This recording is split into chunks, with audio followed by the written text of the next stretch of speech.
On air? Perfect.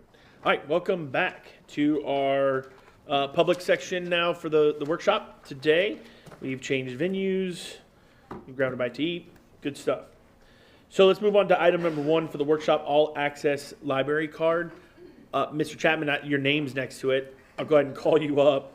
I know this is something that Mr. Tanner brought up, wanted to discuss, so you want him to kind of, why don't you give us what the program is, and then we can start covering what your thoughts were. I think I picked the shortest straw, maybe, but thank you, board. Thank you, Mr. Chair.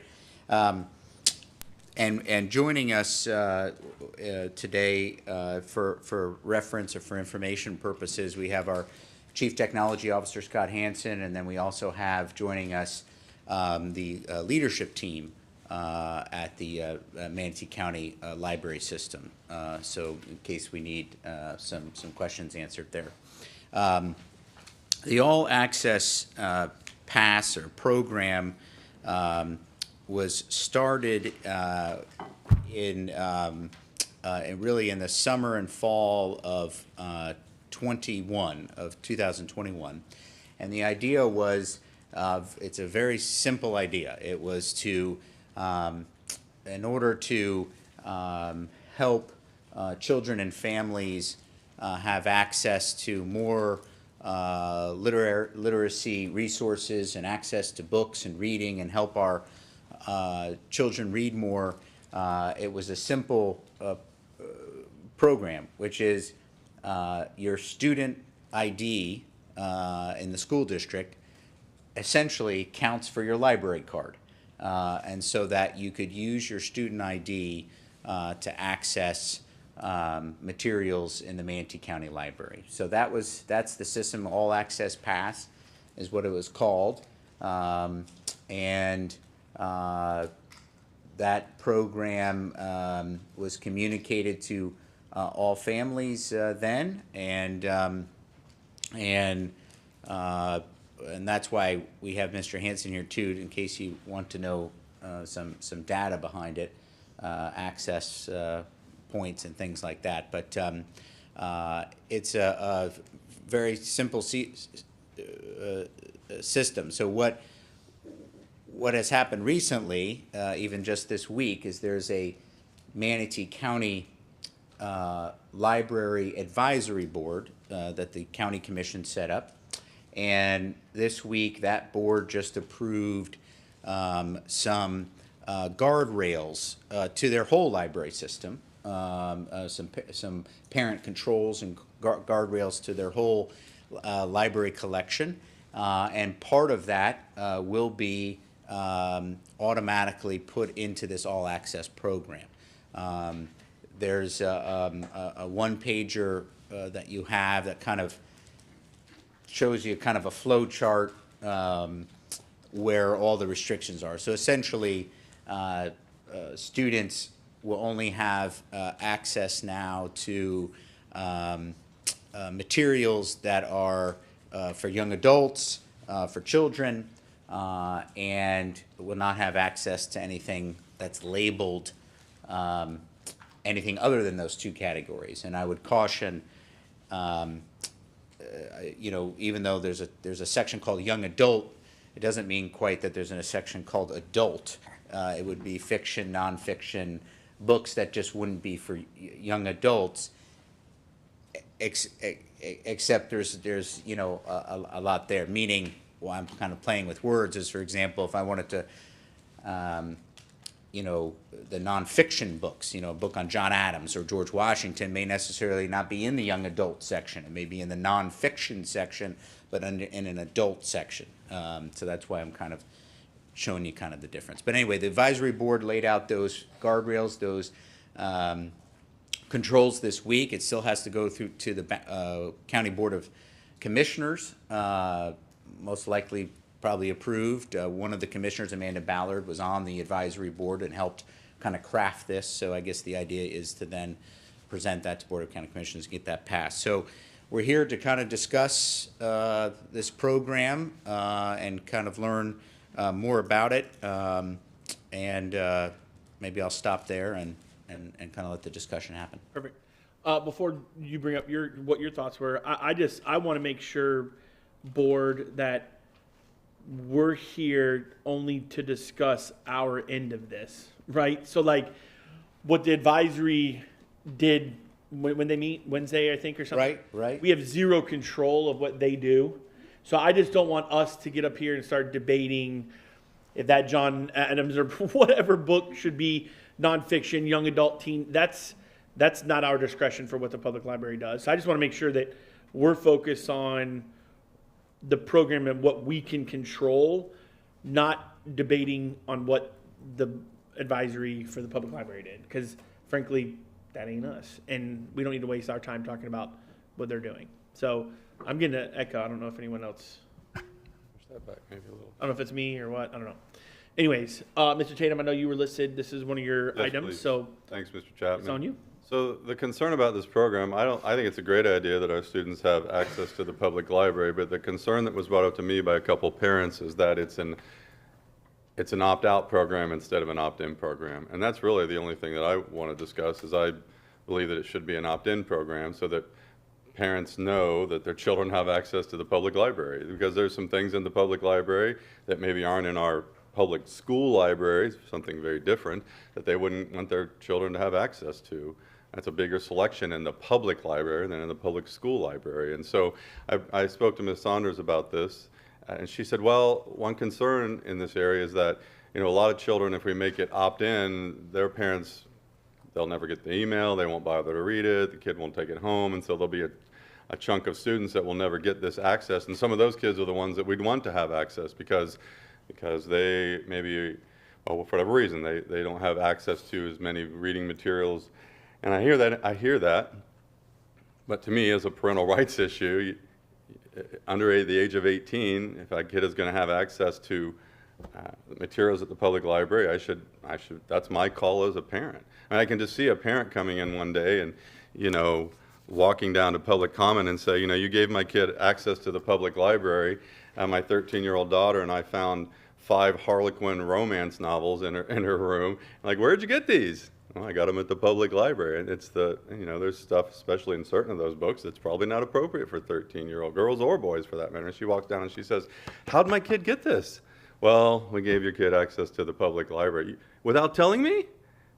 Yeah, well, we just thought it was a good idea because, we want kids to read. Okay, well, that's good, but that's my point, is I just think it should be opt-in instead of opt-out, and that there is a pro that, yes, if we make it opt-out, then all the kids get it and the parents have to opt their kids out of it, but parents are busy, and just because we send an email or put a flyer in the backpack and say, go show this to your parents, doesn't mean that they've been adequately informed. And so I just think it should be opt-in. Just like I was thinking before, if my kid came home to me one day and said, hey, I joined the YMCA, that might be good. You want to work out? Yeah, I want to work out and get in shape and do better. Well, but did you ask me if you could join? No, I just went down and signed up, and I pulled your credit card out of your purse, took a picture of it, snapped it, went down to the YMCA and signed up. Now, maybe they wouldn't let you do that. I don't know. But they probably wouldn't. If you're a minor, they probably say, well, are your parents on board with this? And that's the same point here, is I just think it should be opt-in instead of opt-out. So on that question, can you tell us how are they even given access? What does that look like? You know what I mean? And how do we communicate to the parents? Because that's something I would like to know. Yeah, there's a couple things to peel back, and I may ask Tammy Parrott to come up and help me, from who manages the library system. But let me just start with this clarification, which I hope is right, Tammy. So correct me if I'm wrong. But your child can now use their student ID, okay, as their library card, okay. That does not mean, though, that when you go to the library, all of a sudden you can take out a book that you couldn't take out otherwise, meaning the library system is not going to, there's still restrictions at a library, meaning if there's a book that a 13-year-old is not supposed to take out, they're not going to allow that 13-year-old to take out that book at the circulation desk. Tammy Parrott, Library Services Manager for Manatee County. It's nice to see you all today. That is correct if the parent has opted into the Parent's Choice Card. which means that we will restrict the checkout. And when a parent registers the child for a library card, they do select the level and sign off on it. So for children, I mean, at the get-go, the parent's involved.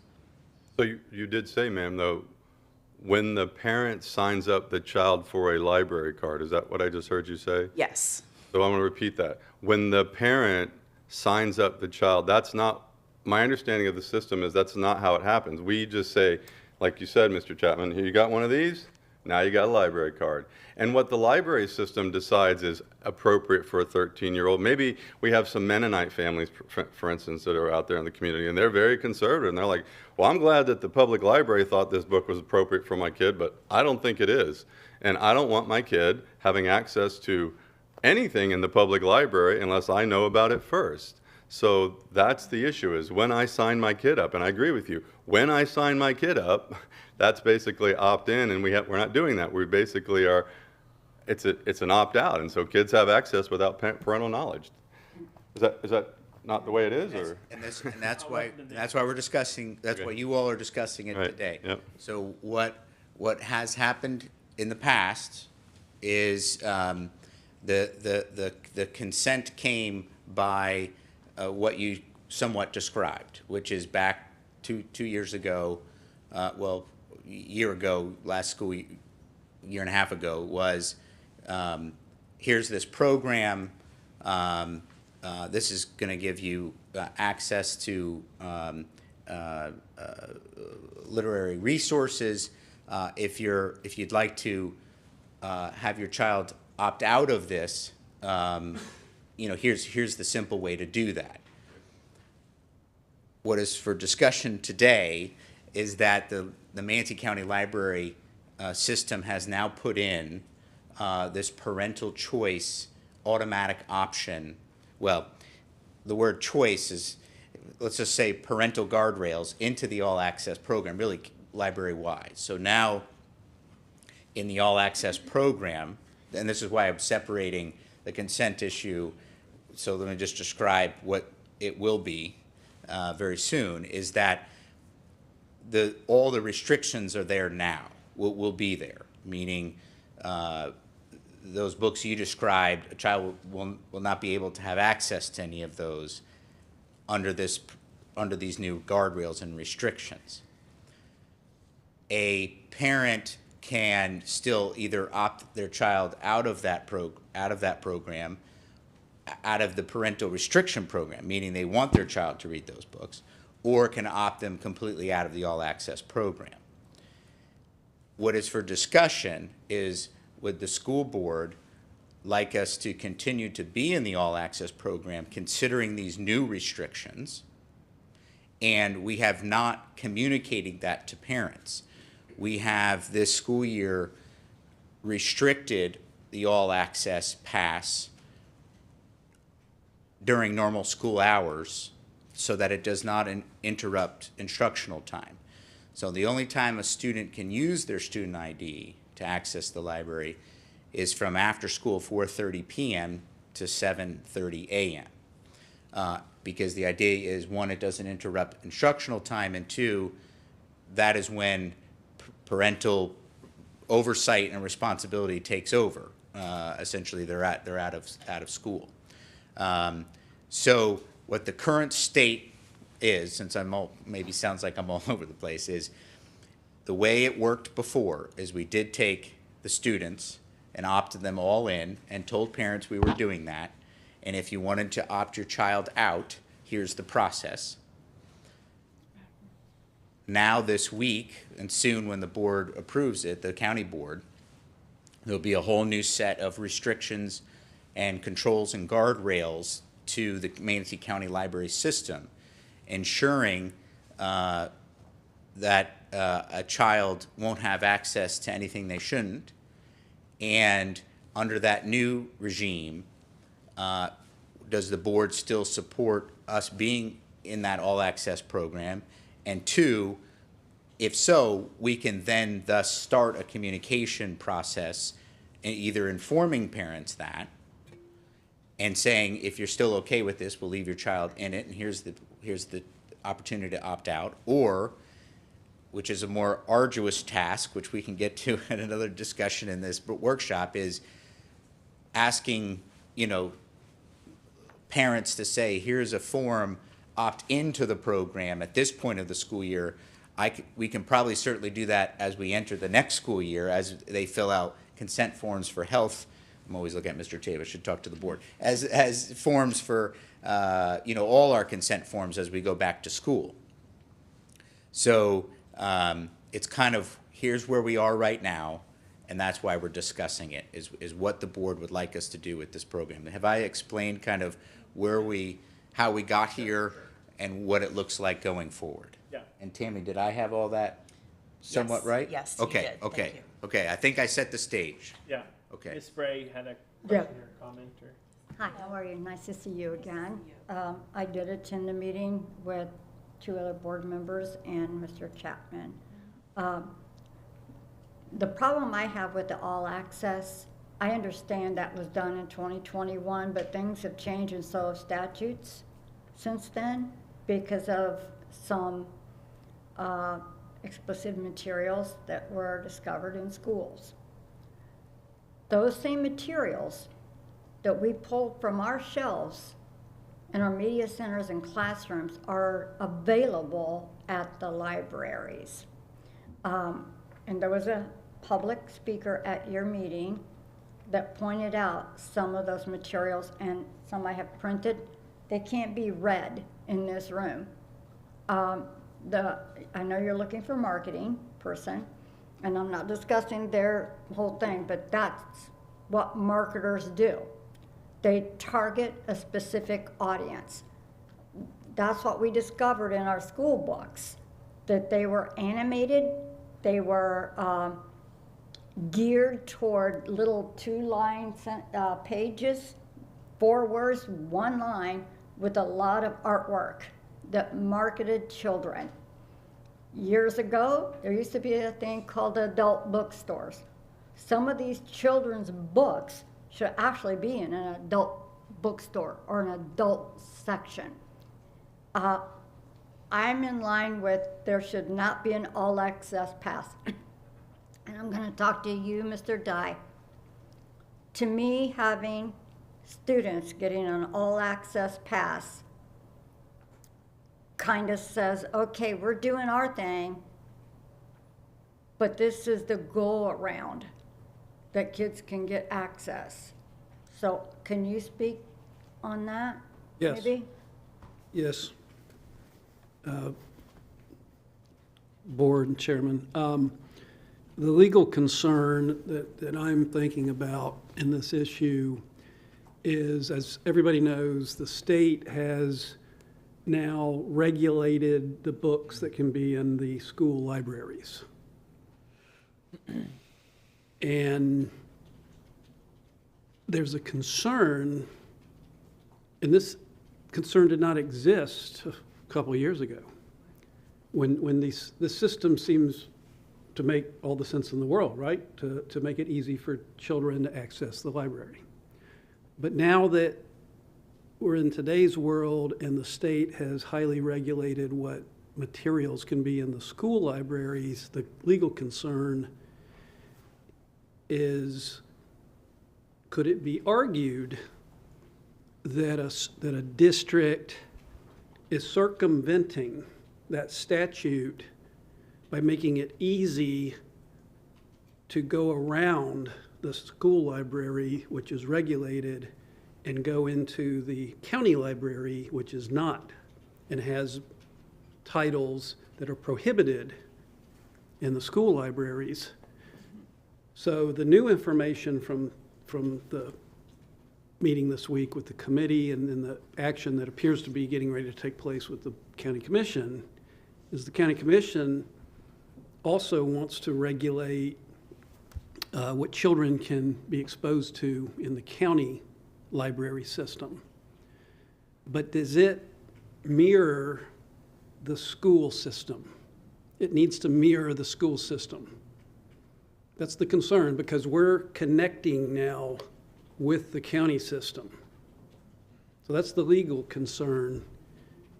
Is it could it be argued that it's circumventing the law that was just put into place?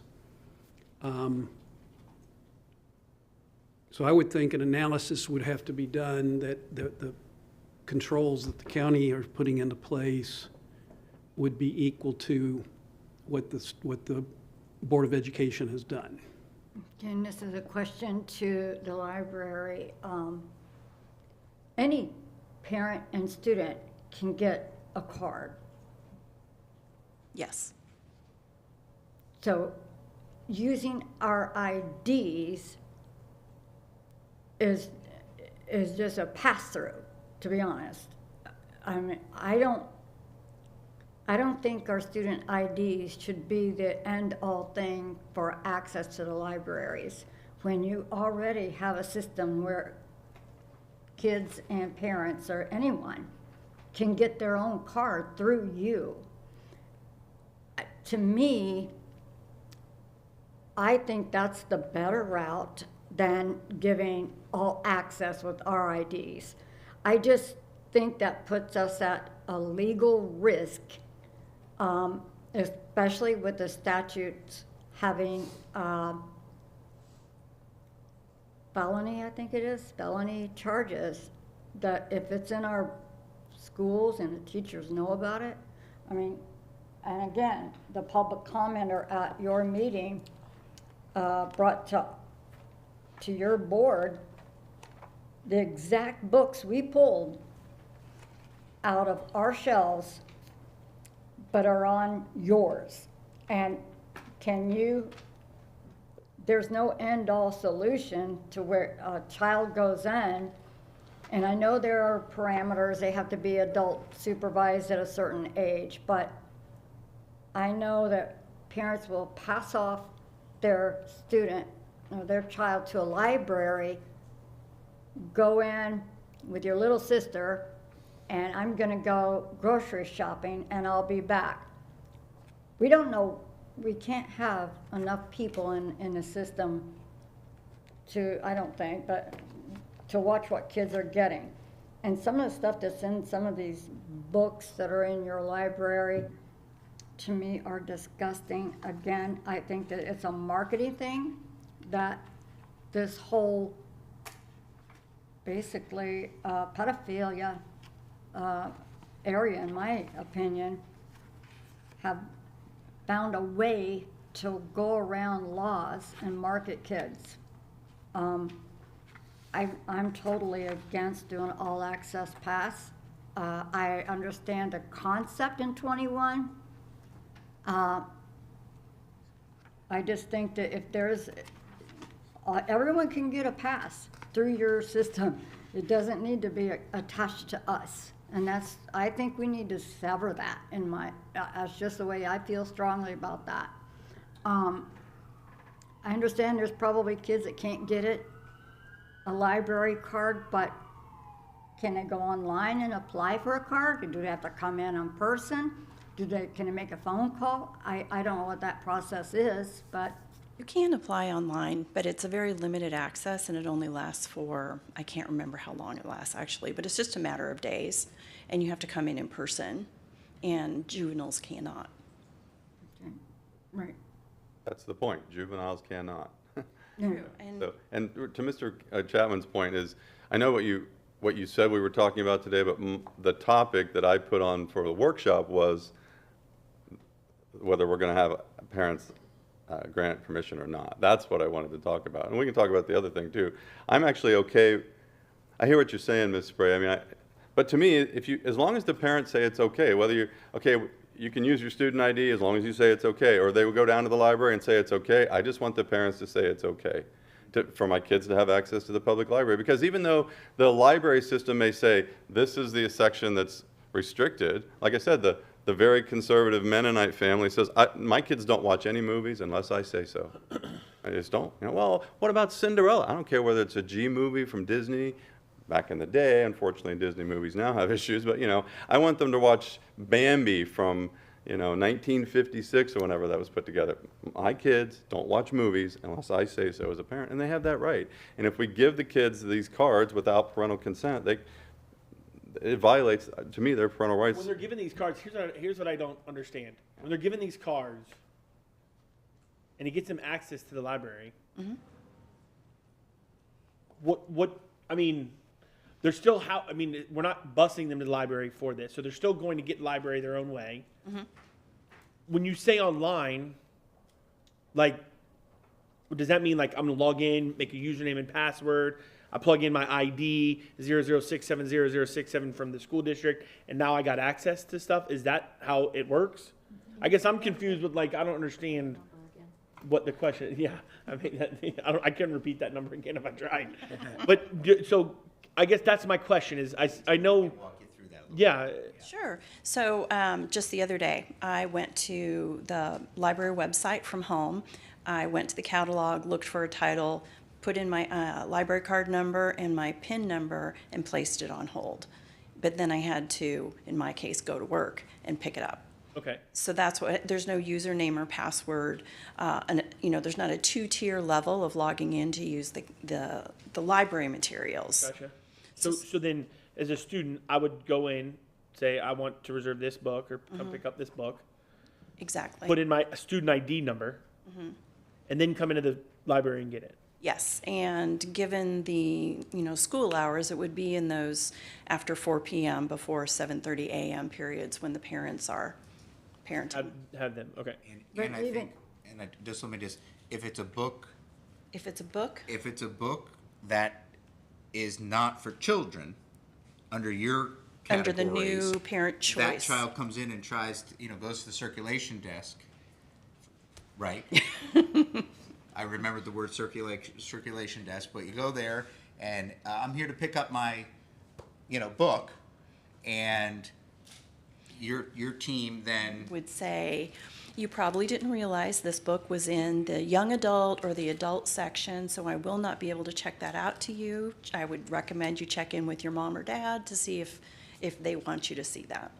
But my point is that if I'm a parent that says, my kids don't watch any movies or read any books unless I approve them, Right. it could be Bambi from 1960, I don't care. My kids don't watch any movies or watch any books. we- unless- I'd like to have that discussion, but I think Okay. Yeah, we've got other board Yeah, members. and then we'll get there. We'll go ahead. Ms. Okay, all right, and I'm all for that the parents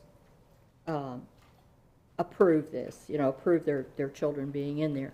My concern, okay, and it's a very severe concern, is for those students who don't have parents who will go into the library with them for whatever reason. Sometimes they just don't have time. It's not their priority. There may be language barriers and intimidation, whatever. But they're not going to go into the library to sign their student up for a card. And so the people, and they may not have transportation either. So the people, our students that are going to get hurt the most are those who do not have a parent who will go in, okay, and get that card. It's more than books, okay. Ms. Spray, I hate to tell you this, but every time somebody bans a book or restricts it, it becomes available at several websites online. I know. They publish it. So it's not, you want to talk about, getting around things. It's almost like an invitation. So, but the items that are available on the system, because I do use the system and I've used Manatee Library for years, not so much since my kids are gone, but there's things on there that this restriction takes away. For example, if you go on, there's a button to download and stream. There's Flipster for magazines. Is that being cut off? Yes, ma'am. There's Hoopla, which are electronic books. Is that Correct. Will they have access to that? They will not. Okay. Libby. Also, the reason we have, in this case, made that decision for the Parents' Choice Card is because we are unable to filter them. Okay, well, I don't want to No. call it a parent's choice card. We're talking about the all access here. Okay, the all access, but You know, again, and by eliminating that, you're taking away a lot of resources. Now, there's something called tutor.com where there's online, or there's available tutoring. there was. And when we initially started this program, in fact, at MTC, myself and Sheila spoke to that. And everyone was very excited in the room about tutor.com because it was a wonderful service. But we had very low usage, and so we did have to discontinue it. But we still have 107 other databases that are useful. Mango teaches foreign language. Do we still have that? Yes, ma'am. If they're under the new all access pass, do the students have access to that? Yes. How about LinkedIn Learning? Yes. Okay, well, so they didn't take away everything. Now, ebooks that may be, electronic books that may be in the adult section. Well, actually, any ebook they Any can't take out, right? Any ebook. Any ebook. So if I'm a student sitting at home, 11 o'clock at night, and I have a term paper due tomorrow, you know, not that that ever happens, certainly never happened in my home. They don't have access to the materials. And we're talking about good materials. You know, you've talked about the Odyssey. Homer's Odyssey is not in the young adults. So even if they go into the library and want to check it out, they cannot check it out. And certainly, if it's on, apparently, doesn't matter what it is on online, they can't check it out. I was going to use as an example the book Truman, since you're from Missouri, I'm from Missouri, you know, Yes, so, yeah, but welcome, by the way. Thank you. So, yeah. Miss Parrott comes from the Kansas City area, which is really, Northern Park? No, Kansas City, my last home in Kansas City was on Hospital Hill near downtown. oh, really? Yes. Oh, my grandfather was the administrator at St. Luke's Hospital downtown. Very good. Yeah, it was a while ago, yeah, but anyway. I'm sorry, I digress.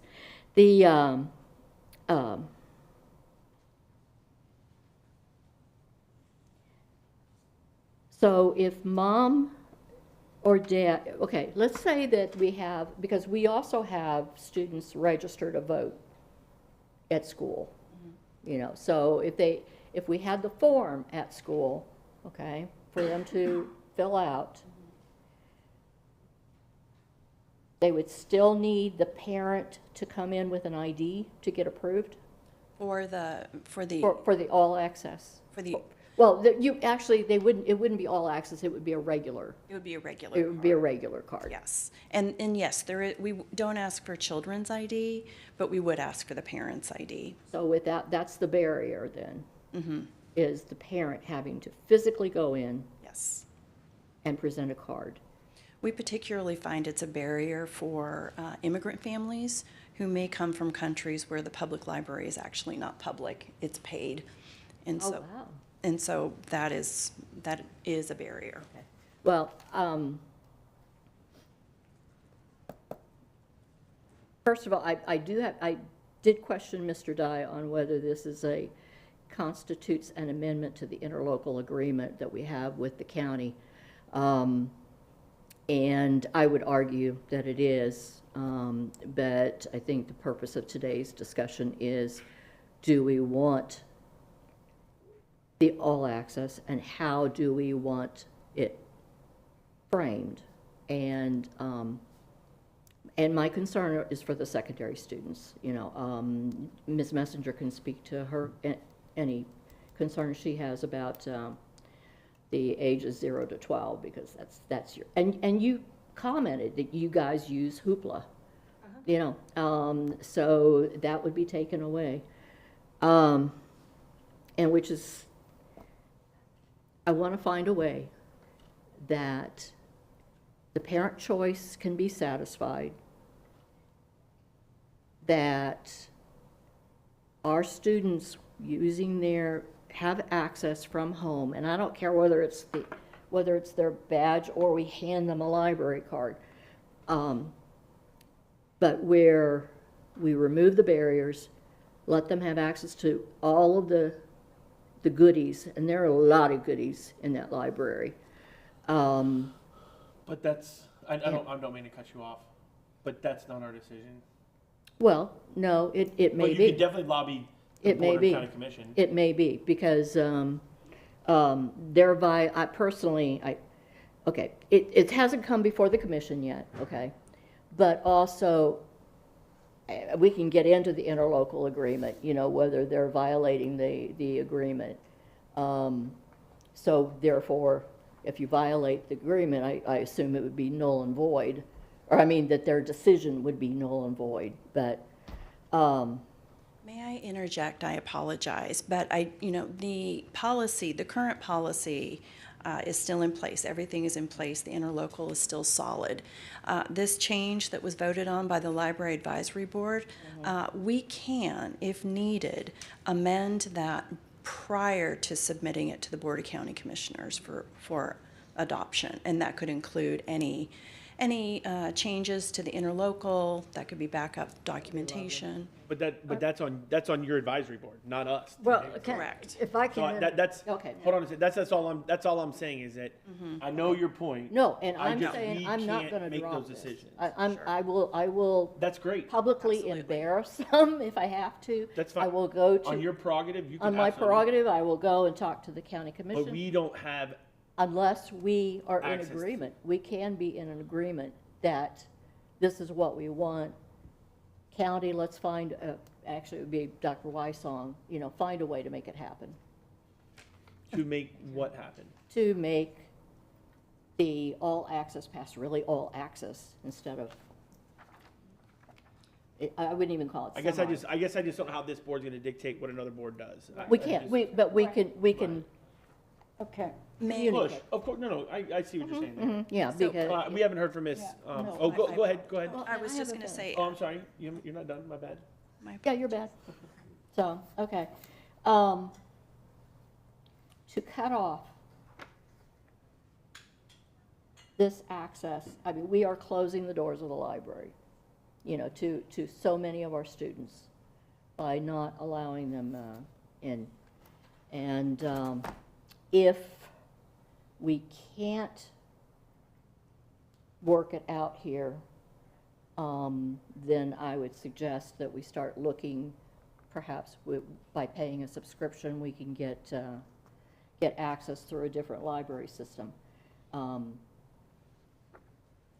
Frankly, I want to deal with our libraries, and I think our, libraries are a mirror the community, and the items that are in there. So, I will close with a quote. Mr. Tatum always quotes. Okay. A library is an island in the middle of a vast sea of ignorance, particularly if the library is very tall and surrounded area has been flooded. That's by Lemony Snicket. So, all right. Miss Messenger, do you have any comments? Quite a few, actually, as you would expect. I pulled up the interlocal agreement, and I actually don't see in this interlocal agreement where it specifies what the access is. Take a look at Exhibit A. Exhibit A, I didn't make it all the way down there yet. Oh. It says it in there? I'll take your word for it. It's in there. I can quote it for you. if you want. No need. Okay. I see it now. I think items number 2 and number 8 are what's significant. Or, yeah, I see, because that number 2 is about the online resources. yeah. And number 8 is about all lot. I think, Number though, eight is also all. I'm not an attorney, but I think you could really make the argument of, it is the online resources of the library, and since they're also making a library card that mirrors that, I think you could argue that they're still adhering to that. That they're still what? Adhering to this. What was the other number? No, they're cutting off all online access. No, not all online access, and it's online resources of the library, which they are making a library card that mirrors this. So it is the online resources of the library for that card. Okay. I'm not an attorney, I'm not either, but I paid for one. but to me, like, I think you could make the argument that it still adheres to that, is all I'm trying to say. I like your argument. It's an interesting argument, that's why I pulled it up, but what other number other than 2 did you feel like was not adhering? Number 2 is saying the library card will entitle them to access the online resource. Yes, I saw that one. Checkout materials with the same rules as a regular library card, and will work at all branches of the library system. I see your point on the regular library card rather than these parent choice ones. Well, that's something for the lawyers to figure out. Okay, I actually have a question for an attorney. With the new guardrails that have been put in place, aside from the interlocal stuff, that'll be a fun thing to deal with later. You brought up the point of the current law prohibiting material access in our schools, and the argument perhaps being made that we are now allowing that access. And that's an interesting argument. And so what I'm asking is, with the new guardrails that have been put in place, do you feel as if there is a legal standing for that argument? With parental consent, not opt-out, but with a real parental consent, like Mr. Tatum would like to see. Okay. With the understanding that they have the same process that we do, that any book can be challenged and submitted and reviewed. They already had that same process in place. Even with that understanding, you still believe parental consent is necessary? I'm not saying it's necessary, it's more defensible. Gotcha. Can I sneak one in here? You know, most of the bad books are in the young adult section. So it's not like they will have access to those books. So, unless someone objects to them at the county library. And I just feel like in our current schools, right, a parent can say, yeah, I don't want my kid to go to the library, right? But it is truly an opt-out system in our schools. I've never signed a paper that said, yeah, my daughter can go to the library. But I do know that if I had a concern about a book, there is a process for which that book will be reviewed and then perhaps removed or put under parental consent. But I didn't opt into that system with our school system either.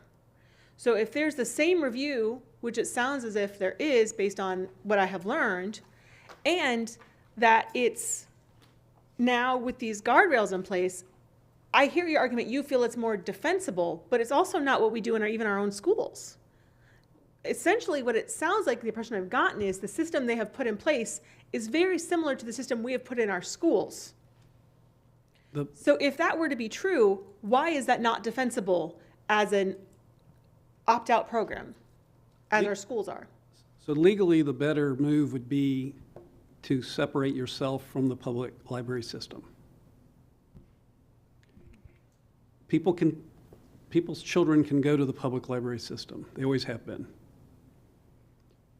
That's where the problem lies.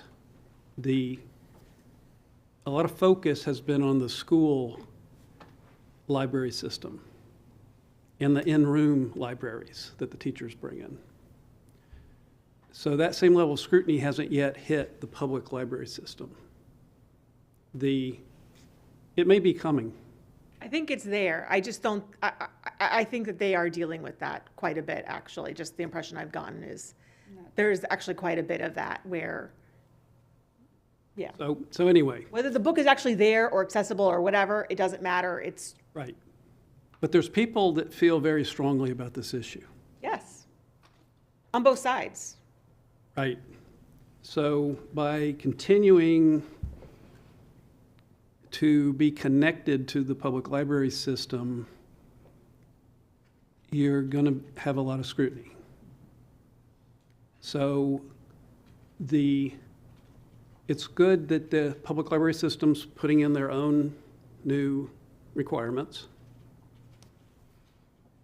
I'm not sure that those equal what the school system's under. But it would certainly be better if attacked legally that a student that's using the library system through their student ID and are going to now get wider range of materials than they can get at their school also have a real parental consent. Because it all gets back really to an argument of parental rights. That's what this is about. So if you've got the consent of the parent, it's really not a First Amendment thing. It's really, my understanding of the whole issue has been parental rights. So. When I sat in that meeting, I don't get that impression at all, because the people that are arguing this, they don't have little kids going to the schools and having these cards. The people that were sitting in that meeting that have a problem, none of them have a kid that's going to have a problem with this, that's going to create more barriers for them learning, that none of those people have those kids. Well, they contacted me. I mean, that's why I brought this up. People that have kids in the school system. Yeah. So, Well, they can opt out then. I well, just want to point out yeah. how many other opt-out things we have in our schools that I could think of just sitting here. right. So when outside agencies come to talk to my daughter about stranger danger, I have to opt out of that. I don't opt into that. When there's movies shown in my daughter's class, I have to opt out of that. I don't opt into that. When there's a model release of my daughter taking a picture of my daughter and putting it online, I have to opt out of that. I don't opt into that. My only point is there's a lot of things that occur that parents have to opt out of, that parents have to be informed in order to opt out of. This one will more likely damage the students that you want to improve literacy on the most. It will more, it's not going to hurt my kids, because I take my kids to the library and I use my own library card, so they're not limited on any of this stuff. I've never used the All Access Pass. I use my own library card. I go check out all the books they want. It's a giant stack. I bring a bag, and because you could check them all out. So we check them all out.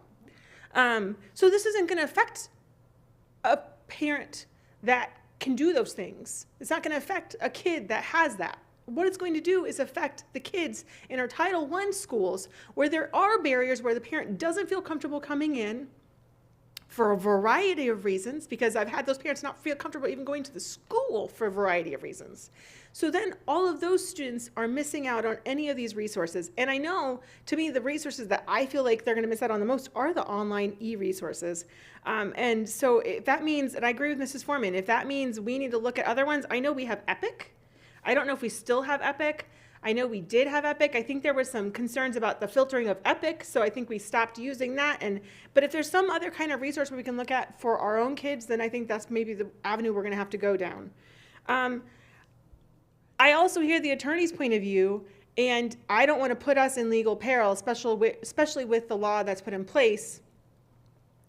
So if we were to go into an opt-in format, which I don't like, by the way, I think it's wrong. I think it's really going to hurt our kids. I think it's going to really hurt our low socioeconomic children more than any other group. The kids we're trying to reach, the kids we're trying to improve literacy on the most, the kids that need it the most are the ones that are going to be hurt the most in this decision. But if legally you feel like that's what we need to do, then I want to know that we are going to have the most fantastic marketing to make sure that families know that this exists. And I'm sorry your marketing person isn't there, but I will work for free. I don't really care. Like, parents need to know. It needs to be made easily, like, parents need to know, like, this is available and this is how you opt in. If that's the way we're going to go, and I understand the legal defensibility, I don't like it. It actually makes me sick to my stomach sitting up here right now. I'm really upset. But if that's the way we're going to go, then it better make it as easy and as clear as possible so that families feel comfortable saying yes and opting in and having the access to be able to do it in an efficient manner so that their kids can have access. That would be my biggest concern if that's the debate today. I have a question Yeah. for the librarian. Is the county proposing to require an actual opt-in to allow a minor to have full access? No. And I do want to clarify that where we are right now is an approved draft from the Library Advisory Board. I don't want to bring the county commissioners into play because they have not approved this, and we can still make changes to the agreement and get a reapproval, explain to them the direction we're receiving from the school board. But what we do is when someone comes in, my colleague Lynn has a child in the school district. She comes in with her son, and she decides at that point if she would like a restricted card, where it's just the children's materials, or if she would like an unrestricted card where he has access to everything. So that's kind of, though, an affirmative action by a parent. Yes, it is an action by a parent. It's not assumed they have full access unless the parent It is does something. The unrestricted access is the default. And so the parent would have to actively choose the restricted card. So I'm kind of advocating to mirror what the county may do. Only for the all That will do that. That will automatically make it the restricted one. Right, when the Board of County Commissioners eventually approve this, it's gonna switch for the all-access pass, meaning the restricted is gonna be the default. A parent would have to go to the library to unrestrict and take their child out of the parental choice guardrails. Just wanna make that. Hold on. I gotta ask a couple questions here. Sure. So let's take the school system out of it. My son goes to Rowlett Charter. I don't have an ID, or do we do charter schools? Are charter schools, so I'm a private school. Let me Okay. get out of charter school. I'm a private school, St. Stephen's. I want to go to the public library. I tell my son, ride your bike up to the public library. He's 14, I don't know, make a number. He comes up to the library, walks in, says, I'd like to check out a book. Do you all give them a card? Here you go have at it? Or do you say, where your parent has to come and sign this for you? Up to age 16 currently. Okay, up to age 16. So I guess my question is, and I was all for this until hearing like that, why are we not doing what they do? Is my question. And I get we were at a different time period, 2021. But my question is, why are we changing if the public libraries system that they've had in place for, I guess, ever a long time, I don't know, if a 12-year-old comes into the library by themselves and the public library is saying, you got to get your parent to come in here and sign this so you can actually have a library card, why we don't just do what they do? That decision was. You know what I mean? That decision was made before my time. I agree. And I'm not blaming you. That's why we're here. That's my question. And that's why we're looking for direction. Yeah. Because now because of state statutes, now because of this proposed new program, we're looking for the board's direction on how to proceed But forward. I don't even care about the new statutes or any of this. Because before that, you still had a 14 or 16 and under, right? Sure. Okay. We did, and I could address that. and Okay. About Rick, please. why that decision is in place. Unlike the school district, we are a public place. We don't act as a parent, and we don't assume a parent's role in any way, shape, or form, or other than normal duty of care. When a child is in the library, they're not tipping over furniture and everything. They're in the library, they're in a public place. So that is the difference, I think, between a school library where you all are taking on much greater responsibilities than a public library does. But knowing that, we just do not want to assume that parental role. No, I get that. Yeah. And that's my, hold on one second. That's my question is, why are we assuming? My question is, if the public library that's public to everyone is saying, you're only 12, you can't come in here and rent this book unless your parent is here. How can we, but that's what we're doing, right? We're giving them an all access card so we're doing something the library didn't even do. I get your point, and I'm with you. Okay. I'm with you. I just maybe the only difference, maybe, you may correct me, is that all this was to Miss Messenger's point, was just to make the signing up of a library card easier. Meaning, you automatically get a library card, even though you're under 16. But that doesn't mean that all of a sudden now you get to take out a book that you weren't be able to take out before because you're in the all access program. All this was to get rid of that layer to have your parent have to come in and get you a card. It was to make, to Miss Messenger's point, and I'm just saying the facts, Miss Messenger's point of those Title I students, making it easier for them, since their parents and legal guardians, it would be more difficult for them to go and get a library card. So if the idea was, if you got them access to the library, and that's it, all the same restrictions at the library remain the same. So that 14-year-old son, because now he can use his student ID, can take out a book with the same restrictions as he would if you came in and got him the library card. Right. The only difference is you didn't have to come in and get him his library card because now he can use his student ID. But he still wouldn't be able to check out a book that he wouldn't be able to check out on. Right. But I understand your point about, well, if the library requires a parent to come in and sign for a library card, then why did the school system make it an automatic sign up I guess- without the parent coming in? And the only difference was we were trying to make it easier Right. for those who we know are struggling to read. 100%. I absolutely understand that. So my question is, why does the school system have to be involved?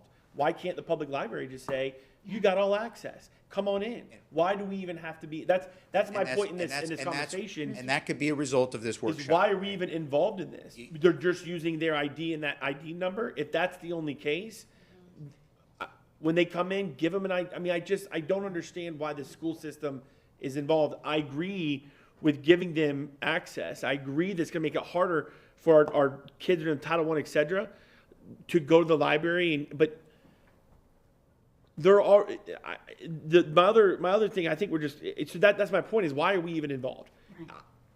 Please make it all access, but that's on you. Why are we this connector? And again, this is what the school system has become. All of a sudden we've got to do all this extra stuff. I just public library, when a kid comes in, give it to them. Mr. Chair. The initiative grew out of a partnership between the public library, I was not the head of the library system at the time, and the school district, because we were trying to address some of the learning loss that occurred during COVID. The library system I worked for had been working with over 20 school districts at the time, and the person who was in the leadership chair at the library at the time had the same agreement at the library where she came from. It's a common practice, and we had templates for it, and we felt like it was a good way to serve and help the kids come out of that learning loss. So that is where it was our starting point. And again, but it's still, I get the learning, I get all of that, but it's still, we're only going back to schools because we're using our ID. That's it, right? So we have a card. That's all that really the school is. Basically, what we're doing is, at the school, we are signing them up for the library card, whatever the method, okay? Whether it's opt-in, opt-out, we're signing them up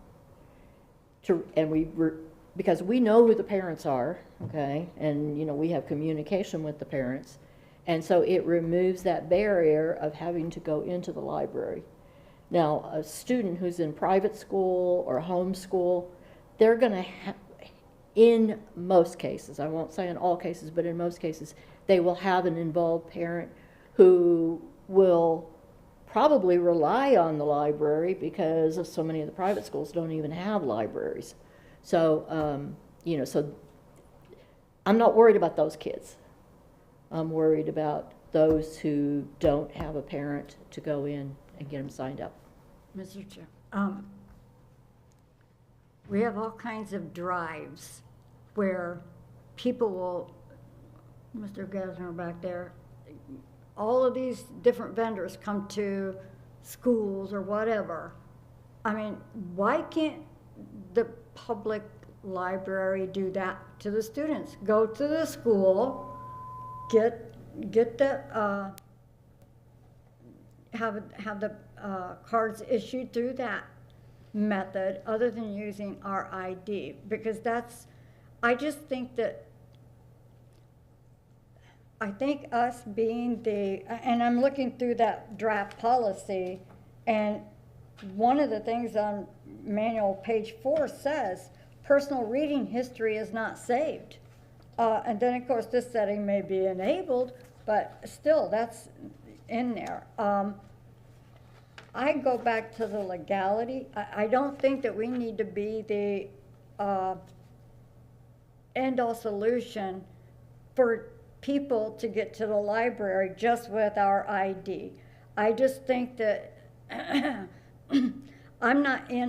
I just don't know about the opt-in and the opt-out thing. That's to Ms. Messenger's point. She gets all of these all the time. I think that this is a public entity. It's an option for people to go to, using us as that pass-through thing. I mean, a bad person with a kid in school could use their ID to get in and look at anything, and it's going to be connected to that student, our ID number, because again, it's not tracked on what people are looking at. And I know that you said this was voted on by your board, but I think it says draft. It's still being looked at through the county. Yes, we have yeah. not submitted the agenda item yet. Right. And the personal history tracking can be turned on by the library user. Right, by the library user. Okay. I just, I'm with you, Mr. Cho. I don't know why we need to be involved. This is a whole government. This is separate from the schools. I get the intent, Mr. Chapman, that this was we got to do something to get this learning loss back. We got to get all of that back, that kind of thing. I get all of that. But I also, parents need to take responsibility for their own children. It's not up to us to say, hey, you have a library card with your ID. That would be like me having an ID to go to the county and say, hey, I've got a school ID. I can come in here anytime I want. That's the way I look at it. I look at the legal aspect of, hey, you pulled that book from your shelf, but my teenager got a hold of it using their class ID. And I can see that being an issue. I think the intent was good back then, but with what's happened since then, puts us at risk. And that's a risk I'm not willing to take. The opt-in, opt-out, I just think it's just too much. This parent might not. Then you got to do the parental controls and all of these other things. I think it's something that the libraries are a community service, not a school service. We have libraries in our school, media centers in our school, clean materials that we have scanned through extensively and still are. Mr. Jensen's here, he knows what's going through his email on books that we're still going through. So I agree with you. I don't think it should be. I'm not worried about the all access part of it. Kids aren't going to get their pornography from the public library, okay? So I'm not worried about the all access. I'm not. That's not what I'm worried about. My issue is give them all access. But why are we involved? That's my only thing. Is I completely agree, give them all access, Why weren't we giving them all access 10 years ago? Because we didn't have COVID yet? But so I guess that's my point. Now, if the library says, hey, your number is your ID number when you come in, you know your school ID number, then I don't care what number you use for them. But I just don't understand. I don't get that we're going around a rule that the public library has in place. If a 14-year-old walked in, you would have to have a parent to come in there. But if a 14-year-old's in our public school, you don't need a parent anymore. It just doesn't make sense. Just give all access to everybody from the public library standpoint. You know what I mean? Just let everybody come in, because that's theoretically what we're doing, right? Theoretically, a 10-year-old in our school system automatically gets access, right, to the school library. Yes. To the public library. So it's all access. So I don't know. I just don't know why. I guess I don't know why we're involved, to be honest. Just give them access and let them go get the books. And it's on the parent to control that, because it ain't in our schools. So I think we just need superintendent and Steve just need some direction from the board on Can we hear from the superintendent? how he'd like us to proceed going forward. We haven't heard from. What are your thoughts about? I was enjoying saying nothing, Mr. Chair. Well, I'm sure you were. Thank you. Just a couple of thoughts. First of all, the agreement that goes back to 2021 does contain the process for termination of the agreement. It says mutually by both parties or with 30 days notice by either. Secondly, this issue of opt-in, opt-out, I understand the legal piece.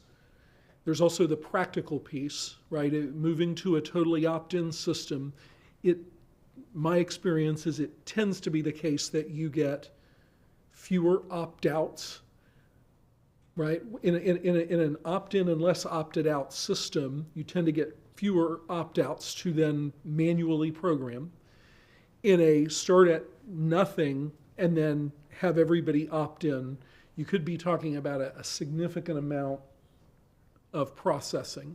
And so I think if we were looking at that type of approach, as Mr. Tatum suggests, we have to look from a staff side at how much time we're talking about to process, and what that looks like on the tech side, on the programmatic side, on the work between the two agencies. So there's there's a lot to consider there. It's possible that it's impractical at some point to do a totally opt-in. Certainly, the discussion about kids having access to quality reading materials at home, we have some very ambitious literacy goals, but we're only 8 hours of the day. And so certainly we want kids to have access to a lot of different types of literacy materials that reinforce that reading outside of the school day. And so to the extent that any program does that, that's a good thing. But as always, board, you're thoughtfully considering a lot of very tough questions. Stu? Yeah. So I wanted to talk about what Mrs. Messenger said and a little bit what Dr. Weissong said. There are a lot of things in society that might be good ideas. Like, we should do that. That sounds like a good idea. And I started off the conversation by saying there are pros and cons to this. But parental rights, we as a society have decided that parents have certain rights about what their children do and do not do. And so whatever the benefits might be of just telling every child you can have access to the library, because it might be a good idea. It's kind of like what we talked about this morning, where there's one particular thing that we talked about doing in our schools with our security, and we said, no, we're not going to do that because, quote unquote, we want to have probable cause. It might be a good idea to do that thing we were talking about, but because of civic and constitutional rights that we have, we're not going to do that, even though it might be a good idea. It might be a good idea to allow police officers just to pull cars over. You know what? That car looks suspicious, and my intuition tells me that they might be carrying drugs because I've seen cars like that carrying drugs before, and it might be a good idea to pull them over. We might catch a bunch of people with drugs in their car. Who knows? Might be a good idea, but our constitutional rights and guardrails say we can't do that. So whatever the good idea, whatever the benefits are of allowing children to have when I say children, minors under the age of 18, to have a library card, there might be some really good benefits to it, but the parents have the right to decide what their kids are going to do in this kind of realm. I go back to the YMCA. You know, I would be very upset if my kid came home one day and said, "Hey, I joined the YMCA." You did? How'd you join that? Well, I took a picture of your credit card. I walked down there and I just joined up. I don't have to authorize that. No, I just joined up. And then we have the policy that says you have to be. I'd even be okay with 16 if that's what the school, or if that's what the public library's policy is. Then let's just follow the public library policy. Although I would prefer, now that I've heard the conversation, I don't see why we can't just sever the whole program completely and just have, if you want to get a library card, just like it's always been, if you're a parent, and we can market it. We can do a huge marketing program. We'd like you to sign up for the public library. It's great for the literacy of your kids. I'll go out and talk about it. Make sure your kids are signed up for the public library. I'll do a public affairs announcement or whatever. But the parental rights for those parents to be able to decide what their kids do and do not have access to is their parental right. And whatever the good ideas, whatever the benefits are of it, it comes back to this parental right. And my last comment will be, what are we going to say to a parent who walks in the door one day at public comment and says, I told my child that they can't have access to the library until they're 16 according to the county policy. And I told them that. And you guys let them go around my back and do that. What the heck? You know, what the heck? Like, I told my child, you cannot have access to the library until you're 16. You can't get a driver's license until you're 16. I'm not going to let you join the Y until you're 16. And you can't have a library card until you're 16. And you, the school, went behind my back and gave my kid a library card against the county policy and against my wishes for parental rights. That's the main issue to me, whatever the other good benefits are of just dumping library cards on all the kids. So that's my final position on that. Would Yep. you feel any better if, because at the first week of school, there's a ton of papers to sign.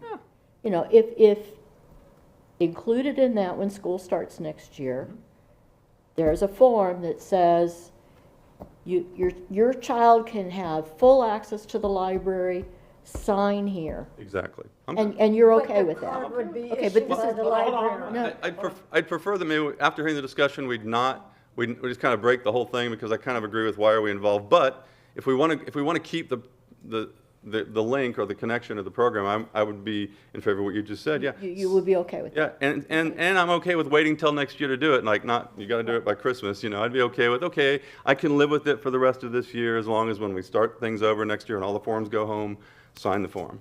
But I don't think we. No, not our told, card. Hold on. We told parents that the kids had all access. Like through a phone call or whatever, when this program started. Yes. So they were told by whatever communications we used, phone, email, whatever, newsletters, all that kind of stuff. Now, whether it's on the parent to hear that or not, or listen to that full thing or not, that's on them. But we told them, right? That's So I correct. do want to make sure that we at least communicate to parents, you're having this. That doesn't mean I'm changing my opinion. I just want to make sure we did tell them they had this. That's correct. Okay. I'm saying, to your point, if there's a form at the beginning of the school year, it's not going to be tied to our ID. It would be a form, here's the form to get a library card issued by the county, not to have access with our ID. That's where I'm going. I just don't think that our ID should be connected to a county library system. By statute, that's to Mr. Tatum's point. Oh, I said my kid can't go, but you let them. I understand a parental sign, but it's another form. I'm saying just sever it But they all. still but they still have to be taken to the library. So that's still you as a parent. No, we're talking online. Yeah, if They had access online. this is fantastic, and this will work very well. The way the school district works in our IT system, it would be very difficult to do an opt-in system through the school district. It's just very cumbersome and painstaking. But what we would do, and we've talked a little bit about this, the superintendent kind of gave us this idea the other day, was to what you're talking about, all the back to school nights, all the community fairs, all of that work that's done in, August to get people ready, get kids and families ready for school. We would work with the county library system and have their teams out at all our back to school nights and have booths there and say, come sign up for the library, and all the access to the library would be done through the library system. Because at this point, to opt in, 45,000 kids and forms is a very difficult thing to do right now. So, but we would, to all your points, we would, as a school system, encourage reading, access, go to the libraries. It's very easy to get your card. We'll go wherever parents are, and actually throughout the year, you've been to many events, right? There was one the other day at Rogers Garden. There's many parent nights. There's Soren 4. There's Soren, and that's where actually this idea came from. So Soren 4s, there's all the parent events that happen throughout the year. We'll work with the library to have a booth there. We won't charge them. And encourage parents to sign up and have a form And there. they would be issued a county library card. Right now, again, this is just Kevin talking. We need board direction. I don't necessarily want to make any privy like right this minute. Right. It we can't vote on anyways. But I think we're kind of through the year. Like you guys are making changes to stuff. I think we do have to let it kind of play out. Sure. And not yank something out in the middle of the year and make changes. But what you're talking about would disassociate us from the library, okay? And at these fairs, at the back-to-school nights, because of language barriers, transportation issues, there are parents who do not go there. And what if we had on the form for the beginning of the school year, the boxes, check the box. I want my kid to have a library card. I don't want my kid to have a library card. And then we would know who to take out of the system. Because I understand that we communicate IT-wise, That's And because that is I an just because don't know- I we're just don't know gonna, that- you're gonna that's- have a majority of parents who think this is wonderful and That's will what sign happens up. right now. We have an Yeah. opt-out system, and the library every 2 weeks gets Yeah, a list yeah. from us of cleaning the list and of parents who have opted out, so and that's why we can come back with you with a proposal of some So can sort we of plan. can we come back and can we just ask the board of county commissioners to give everyone access to the public library? Don't need anyone involved. You're in. I mean, do you see like this? Yeah. So because there was at some point I know and I'll get off my soapbox in a minute, but at some point the public library system got together and said, we don't believe someone 16 and younger should come into the library without their parent. The reason that Right. we have that is not because of the judgment or, we're not gonna, it's the fiscal responsibility. It's about books being dropped in the street, books being fallen off the back of a bike, and that's what happens. One time I had a book stepped on by a horse in our parking lot, and it was not good for circulation anymore. So it's not about judging of materials or what and is. I don't- and No, I'm- no, that's and not what I'm saying. no, I understand, but that is not why we Right. do that. But, and that it's more about the fiscal responsibility of damaged books. We don't charge fines. It doesn't cost anybody anything to participate in our library system. It's only when something is damaged and not returned as a steward of taxpayer funds, I do have to charge for replacement of materials. And that's a really good point that I hadn't thought of. But let's say I'm a 12-year-old and I get my library card. I go down and I rent.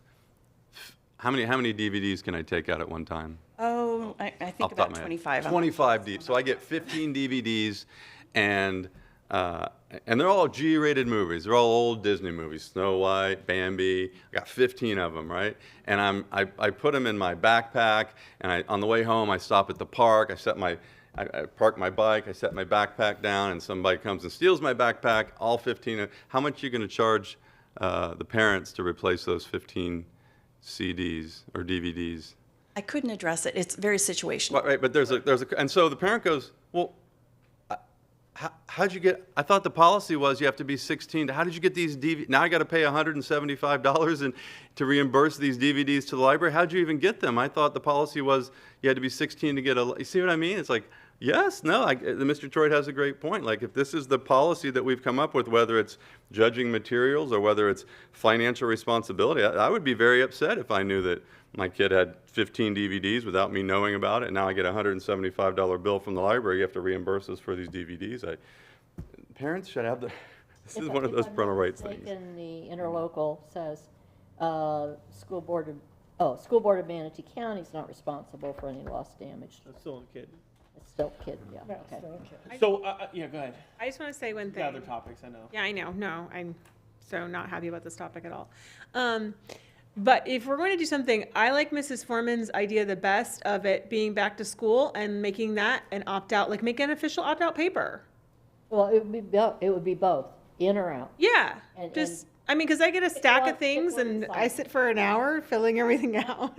Well, my thing Make is- that. But is that what Dr. Weissong is talking But about? not No, he connected was, to our I think it ID. sounds like he was talking about like being out of it, at least that's the impression I got, being out of it more like what you guys had said where, you know, at the back to school night, you know, they can make their own card, but I think libraries are amazing, and when my kids get to go to the library, it's a treat, and I feel like this sends a message of libraries are bad or scary, and like, since when are books scary? It's really a bizarre stance for anyone sitting up here to take. Like, I just don't even understand it. So can we at least find, like, I feel like that's at least a reasonable place to be of opt-in or out. I'm willing to bet the vast majority will say, yeah. And then you have the acknowledgement. I'm good with, I'm as a not saying compromise opt-in. position, I'm good with that. My whole thing is not connecting our student ID to a county-ran facility. That's my thing. I don't think, you know, if they want to opt in, fine, but they get a card issued from the library, not our student ID. But we share that kind of data with the county in other fashions. Information, like, for instance, on the Children's Services Advisory Board, they get information, and there's even the state's been working on a universal ID number so that it's easy to share that information with a universal ID number. Like, that's just not the way the state's even going, and not how we function with our local government already. We already share stuff in other departments in other areas. So I don't think that part's a problem. I understand the part of the parent and all of that. I get that. But I don't want to send the message that, oh, libraries are scary or their books are bad. Like this, and that's, not the intent. I know that's not your intent, but it is a message that will be sent. That is. And not I the don't want that either. And I really just think Mrs. Foreman's option, I understand, I think your biggest concern is the paperwork behind that and the cumbersomeness of it. And I do get that too, but I have to believe the vast majority will say yes. And somebody just has to sort through. Otherwise, to do what you're talking about, they would have to come in, the county would have to deliver 50,000 cards to us, okay? Because that's the number of students we have. And we'd have to, It's all hand entry at that point. Well, it's hand entry for our part too. I mean, there's some things that we have to do on our side as well. I'm still with, you know, the mindset that legally, people could look at us as of going around the law. And there's things in the libraries that are not fit for our students. If it's not fit for our libraries in our classrooms, I don't think our ID should allow a student to go in and be able to check that out. And I understand you're redoing your policies and all of that, but I just think that connecting our ID to the library is not a good thing. It was done in 21, to Mr. Tatum's point. Oh, it sounded like a great idea, and it was a good idea at the time. We didn't have all of the focus on some of the perverted materials that are being marketed to children, small children. You see the graphics on the front cover of these books, and you think it's a cartoon book. And then when you get into the depths of those books, it's not good at all. And I just don't want us to get tangled up into a mess that, again, oh, I said my kid couldn't have a library card till they're 16. but the school district. Well, if we is do the involved. opt-in and opt-out, I get that, but I just think that. It seems like you have a consensus about the next year doing the opt-in, opt-out, yes, no. And from the time being, just keep it the way it is. Please. Things are gonna change obviously on y'all's end, but that's y'all. Okay. I want to preface all of that by saying that I do worry about the workload of that, and that's not, like, we're saying we would like this, but Well, there's a whole lot of that's the workload next- that's gonna have to go through that, so that's my big concern with that. So I think our next step as a team is to go and research what exactly that looks like, and board members, if the administrative burden of running Yeah. a student by student, family by family kind of process is beyond what this staff can currently do, then that's what I'll report back to the board, and we'll have to give you at that point an up or down option. Perfect. Okay. Okay, Thank thank you. Yeah, one more Thank you thing. very much. And Yeah. this is a request to you, Mr. Choate.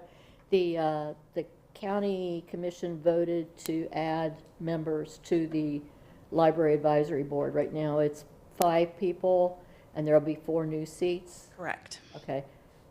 And they identify what seats they're gonna be, like one is gonna be a homeschool parent, one is gonna be, the missing is a school board member. They're not asking for, and And that's my point in this whole thing. Why are we asked about a public policy? This is they don't ask us about what 59th Street's gonna look like. they put us But on they the They just ballot put board. signs. So we're getting in, we don't like when they get into our lane. Okay, I don't wanna get into their lane okay. because it is a public library. They never came to us and said, listen, you never asked, I'm District 7. Why don't you ask me about the Lakewood Ranch High School library? We were doing all the things. So I just don't wanna get caught into Okay, that. You know what I mean? that's fine, that's fine. Because then they're gonna potentially do the same thing to us. I mean, reality. So, but if you're asking, were you asking to request that, or were you asking? Yes, like, I you wanna was, be I was on that? asking you to use your influence over there and. And see if we get can us add on- somebody from the school district. Yeah. There's one at-large seat, but, There is one at-large seat. It would mean updating the ordinance and then filing it with the state. Okay, They are public meetings, however, and anyone is welcome to attend. right. Thank you, ma'am, for your time today. Thank you. thank you very much, both of you. Thank you. You want to go to since Mr. Gaines, you want to come down? You said then we go back to do what you need to do. So we're gonna skip 2 real quick to go to 3, and that way Dr. Gainsmere can go back to his job. Sorry to switch spots on you. And so this next one is the MTC Launch Center update. I know, Mr. Chapman, you've got some things, and then Yeah, I'll just start and then throw it to our executive director here. This is really an exciting, I mentioned this in you all spoke about it, and we kind of discussed it a little bit in our your legislative priorities workshop. And it's really come to fruition now.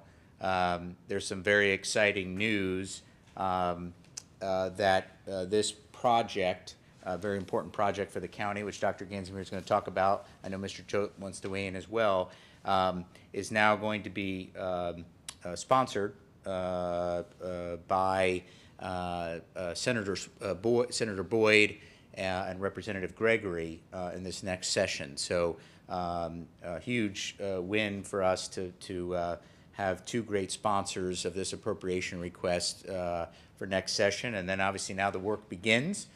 So we're here today to kind of brief you all about what this kind of really is, and so that you have an idea and talking points and kind of some detail around it, so that when you're talking to community folks and members of the House and Senate in Florida and other movers and shakers, that you have some talking points about what this is. So I'm going to lean now on my partner in crime here, Dr. Gansomere, who's going to talk a little bit about this new, what we're calling Launch Center at Manatee Technical College.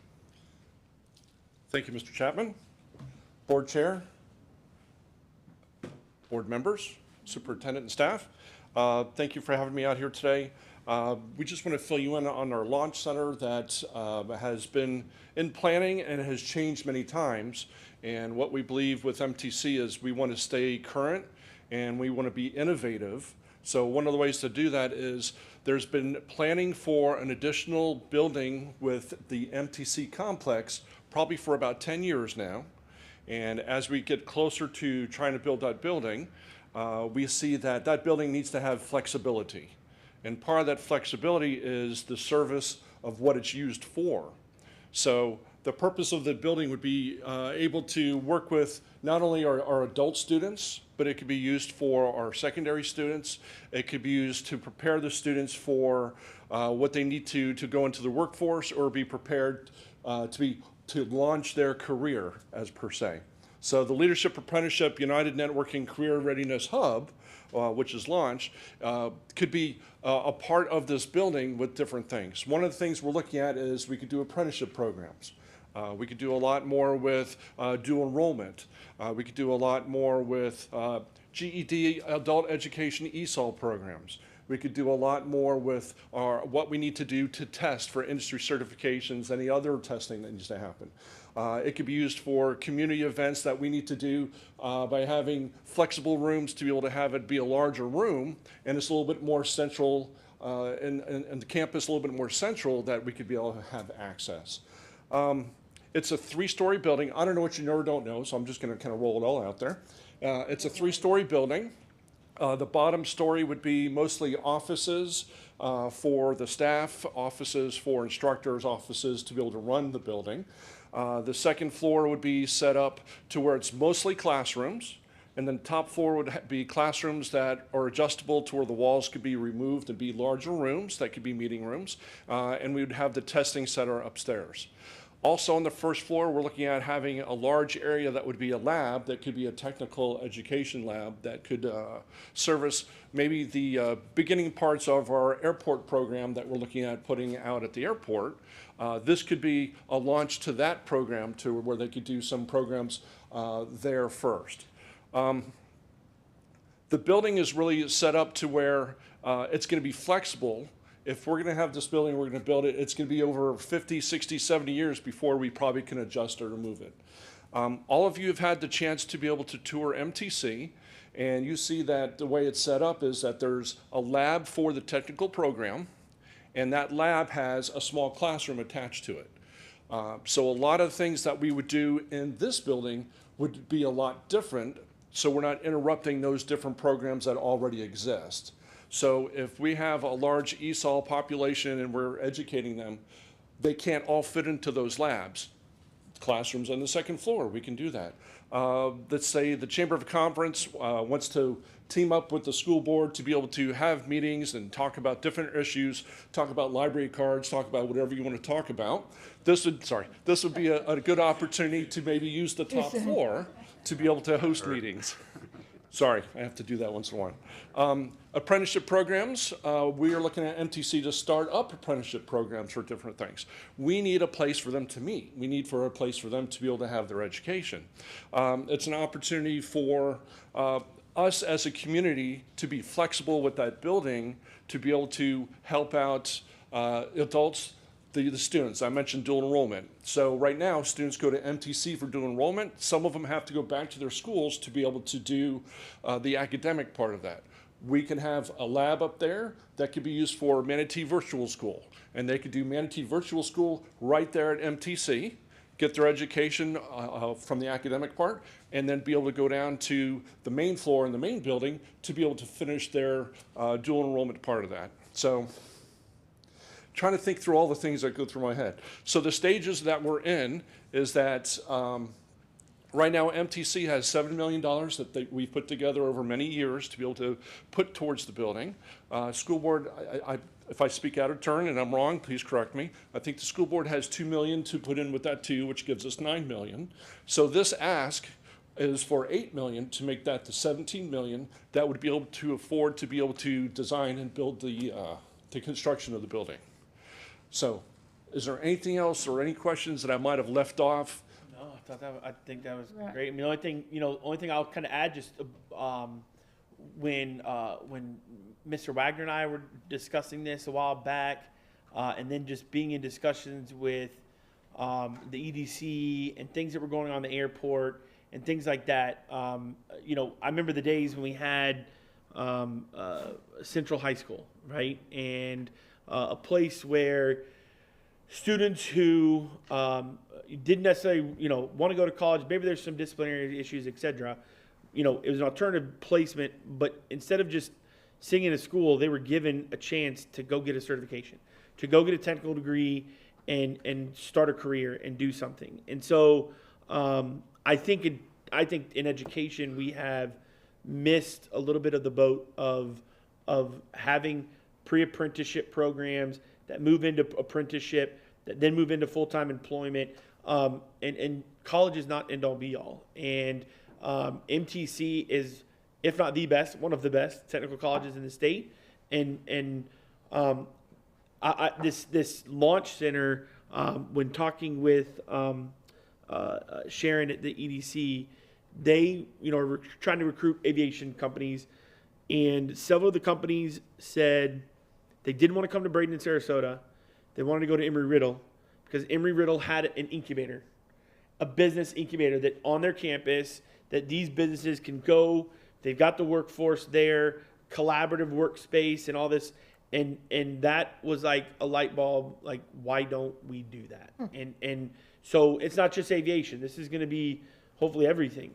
Space Florida has reached out, which is very cool. So that's where this kind of came from, is we need the classrooms. We're blowing up with adult education.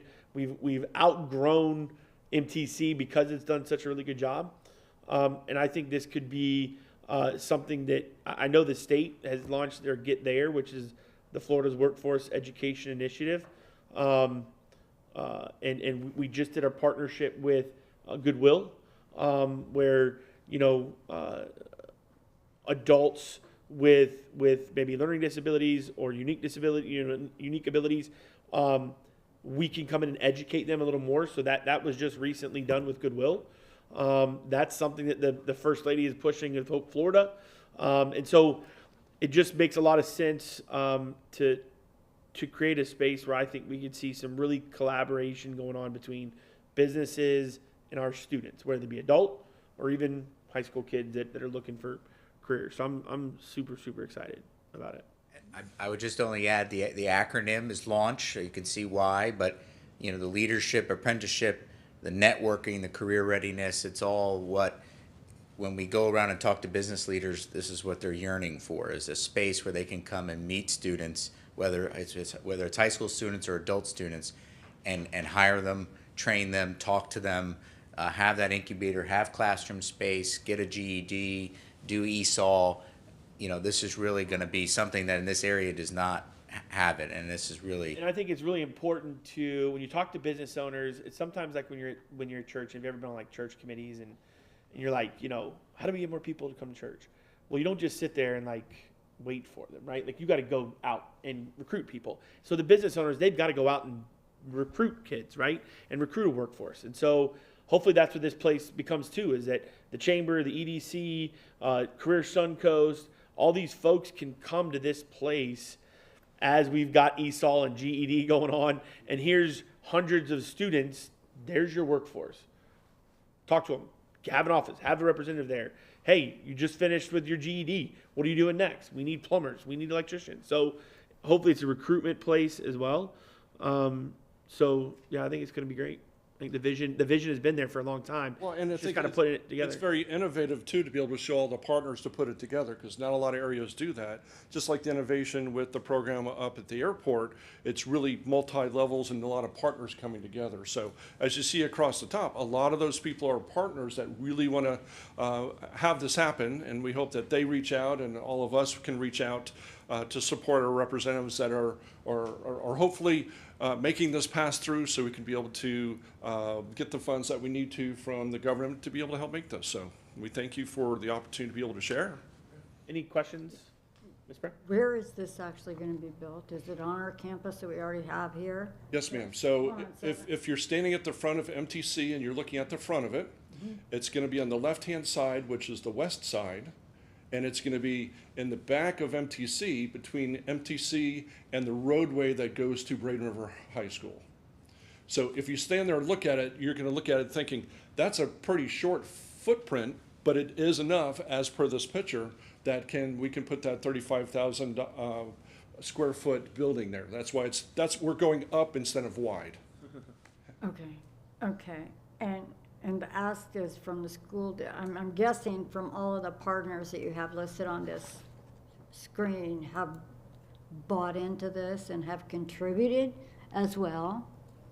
They've contributed great ideas, yes. Great ideas, but not money. I'm not the financial person. I don't think I can answer that.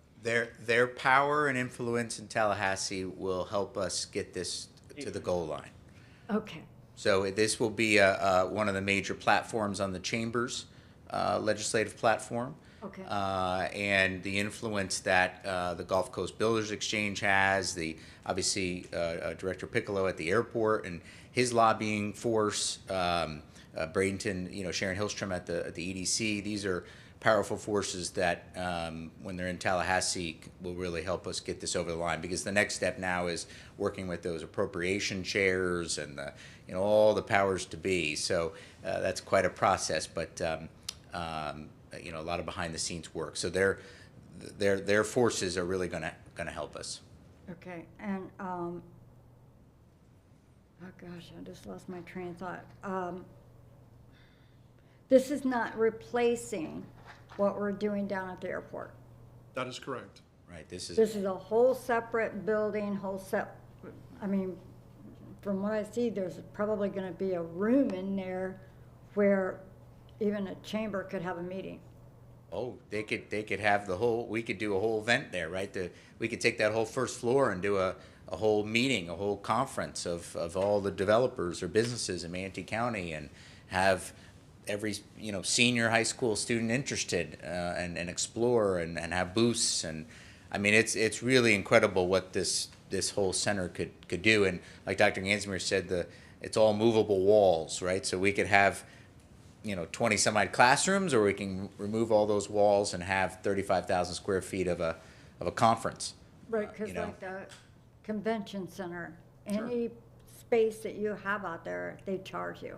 So would that be kind of there'll be a fee structure if we? We could. We haven't worked all that out, but Right, I'm just, sure. I mean, people are gonna be asking about this. I Yeah, know sure. that. And So- the other part of it too, Ms. Spray, is that it's open for night school, it's open for night activities as well. We can have it open on Saturdays and Sundays if we need to. It'll be something that MTC, in partnership with the school board and the district, would be able to have the building available to whom we feel it needs to be available to. So, and all of our partners, they're not gonna show up with a key and open it up and come inside. It would still be controlled by MTC, and we'd have scheduling and, And MTC we'd have would to be do the- all the risk management stuff that you Right. have to have people have meetings on campus. Okay, and MTC is gonna manage the site, basically. We just use Yes, ma'am. some funding. Okay, all right, that's all I have. Next. Good, ladies first, Ms. Foreman, go ahead. Well, actually, I was going to veer it off topic a little bit. Can I stay on topic for a second? Please, please do. So 14 million altogether, did I hear that correctly? 17. 17, and we've banked 7 million of that. Is that, when I say we, this MTC has, 7 and 2, so we have 9 right now. they have a little piggy bank in Mr. Wagner's office, and he's been putting his pennies in there. I mean, truly, that's in a way that they have done a good job of years trying to manage their finances and save up some money. So we're looking for a $10 million, $8 million. and then the other 2 million will. We have that, I think, in our I think in the In school our district's capital plan. Yeah. Okay, great. And then my last very important question is, was that you, Mr. Chapman, sitting there? Launch, okay, what am I? Yeah. Leadership, who figured that out? You know me too well, Mr. Tatum, but yes, I tried my best. You figured that out? Yeah. Well, good for you. That's pretty cool. I wondered who had the brain power to sit there. What'd that take you, 15 minutes, 10 minutes?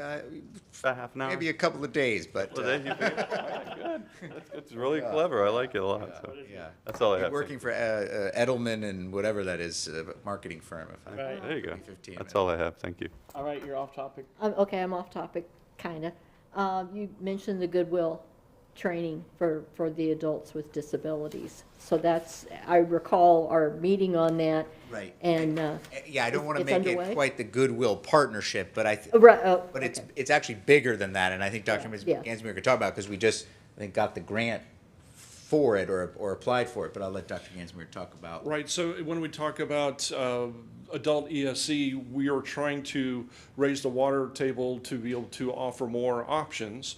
And if you remember a while ago, as Chairman Choate said, we do have the Students with Unique Abilities program. We're waiting for the approval of the grant. Once that grant's approved, then we can be able to hire that staff. That program will be at the East Campus. We do have a vocational rehabilitation program that our employment specialists work with the high schoolers who are doing a lot of the OJT as well out in the classrooms. So they are working with the ESE students too. So working with Goodwill to be able to help with job skills and help them, but also helps those students with unique abilities to be able to be a part of our community, can also be a part of this building. We can have a program, they could be in one of the classrooms. As you know, anytime we open a program, then we have to figure funding to be able to cover that too. So that's why we're looking at that grant with Goodwill to be able to help with that. So we're looking at a building that's multifunctional for many different uses.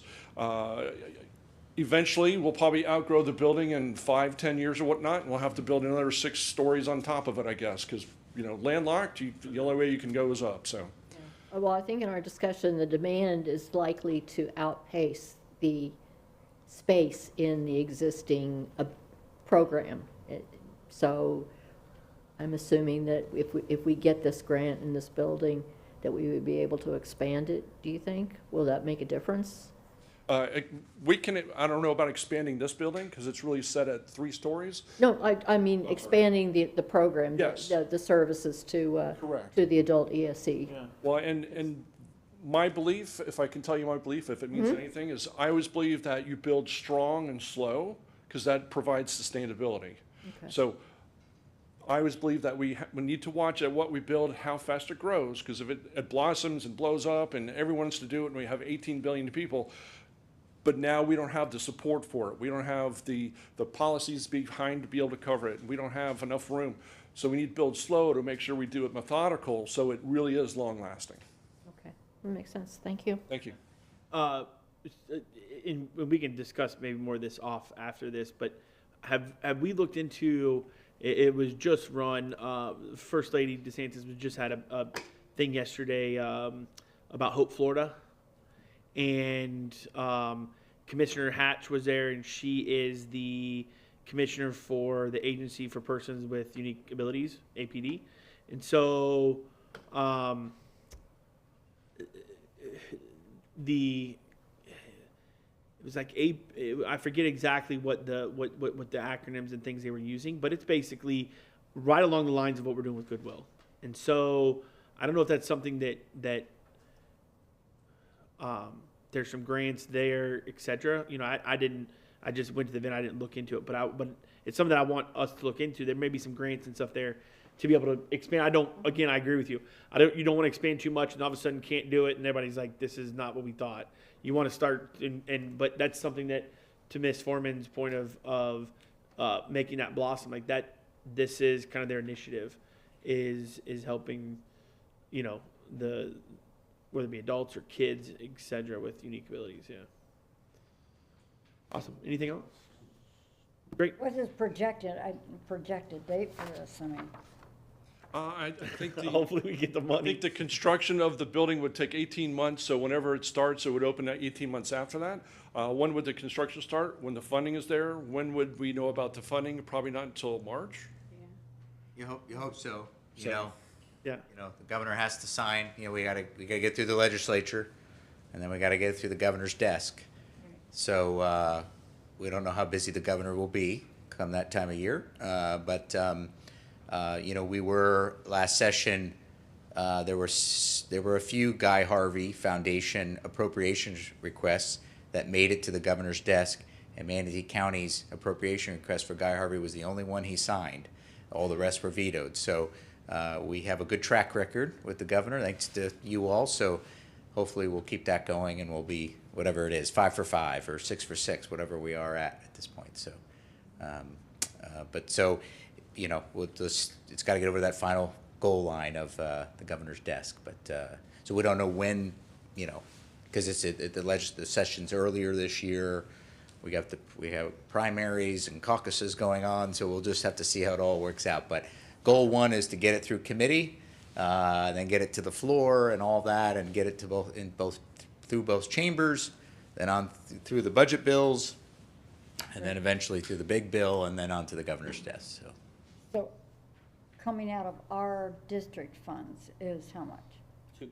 The two In capital. Capital. of capital? Yeah. Capital dollars, okay. It's the others that we're trying to get appropriated through.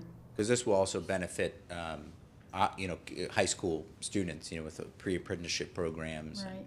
And, you know, we really want to begin that whole apprenticeship program, Yes. which our businesses are really yearning for. So, I've been involved in apprenticeship, and I wholeheartedly support that initiative because it really does work. You just got to get it going better. So, okay. All right, thank you very much. Thank you very much. Appreciate it. Thank you. Thank you. And last item for the workshop today is town hall meetings.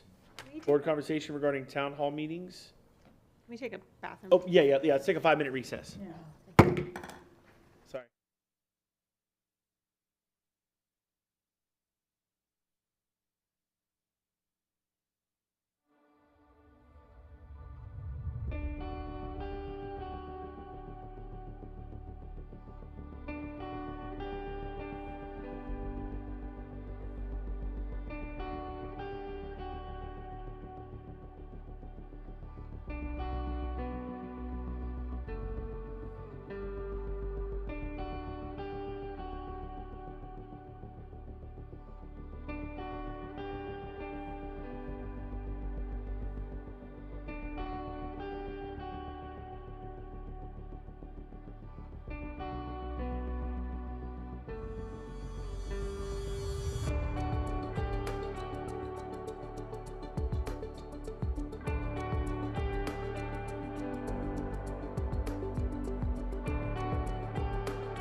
All right, welcome back.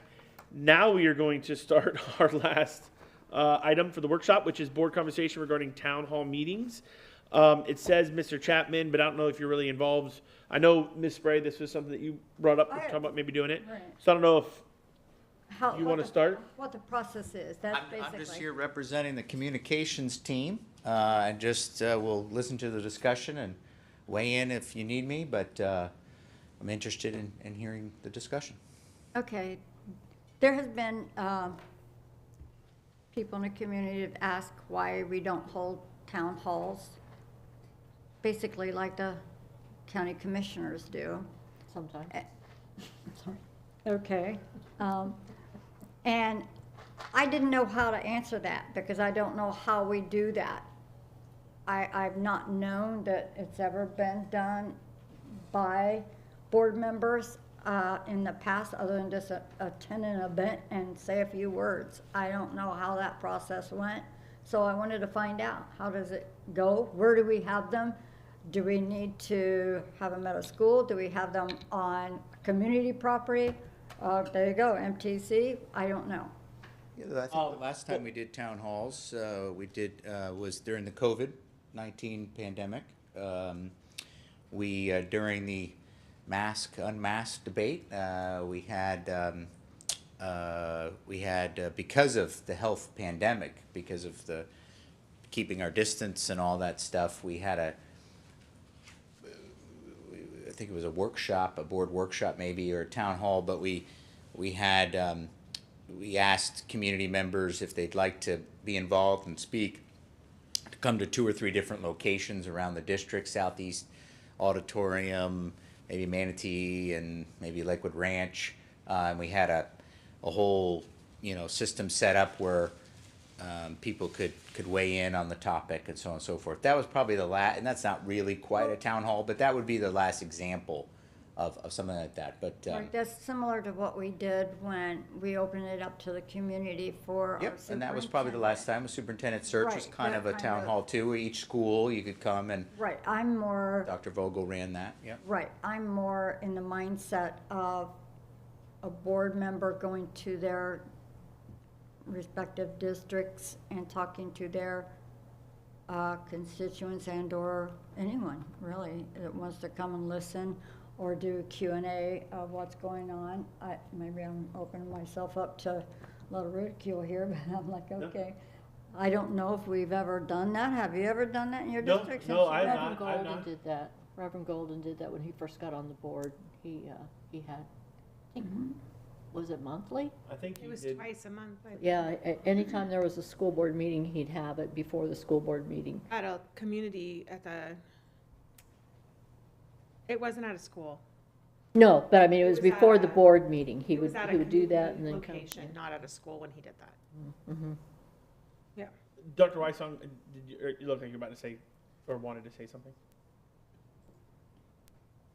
I'll defer and just see where you all want to be. I just had some thoughts depending on the direction you want to move in. I just wanted to answer your question about some other town hall instances that I know of. When we went to open up all 3 of those new schools in 2018, Yeah. we had town halls for the new schools. And what we did, for instance, I can remember Parish really well.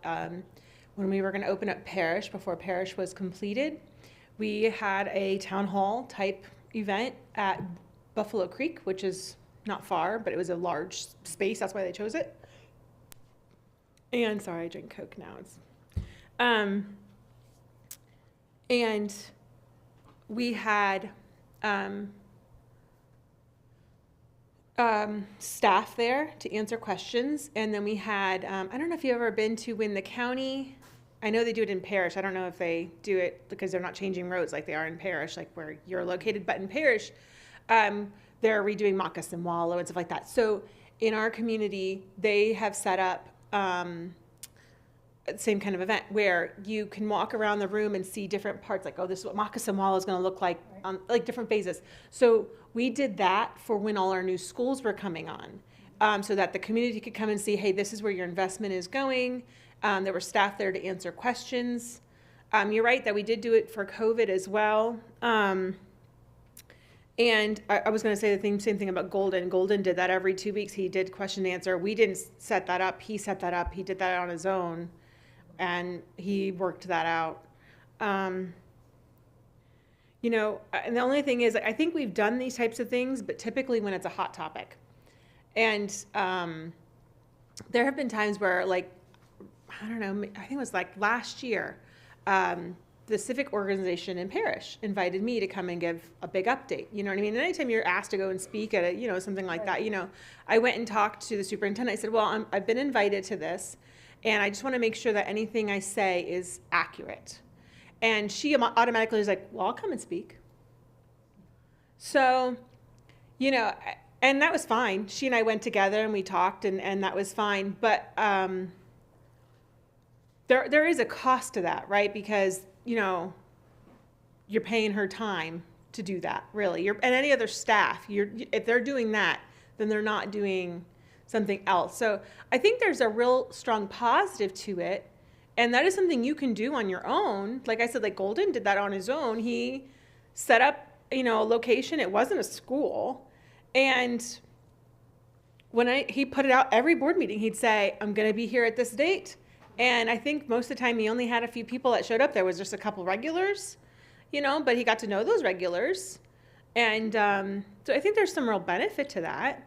But I think there has to be like a cost analysis of that. Like we aren't the county commission, and the county commission has 450,000 people, right? And yeah, those are our voters, and I get your point, but the people that are really going to show up to a town hall is not going to be all the voters.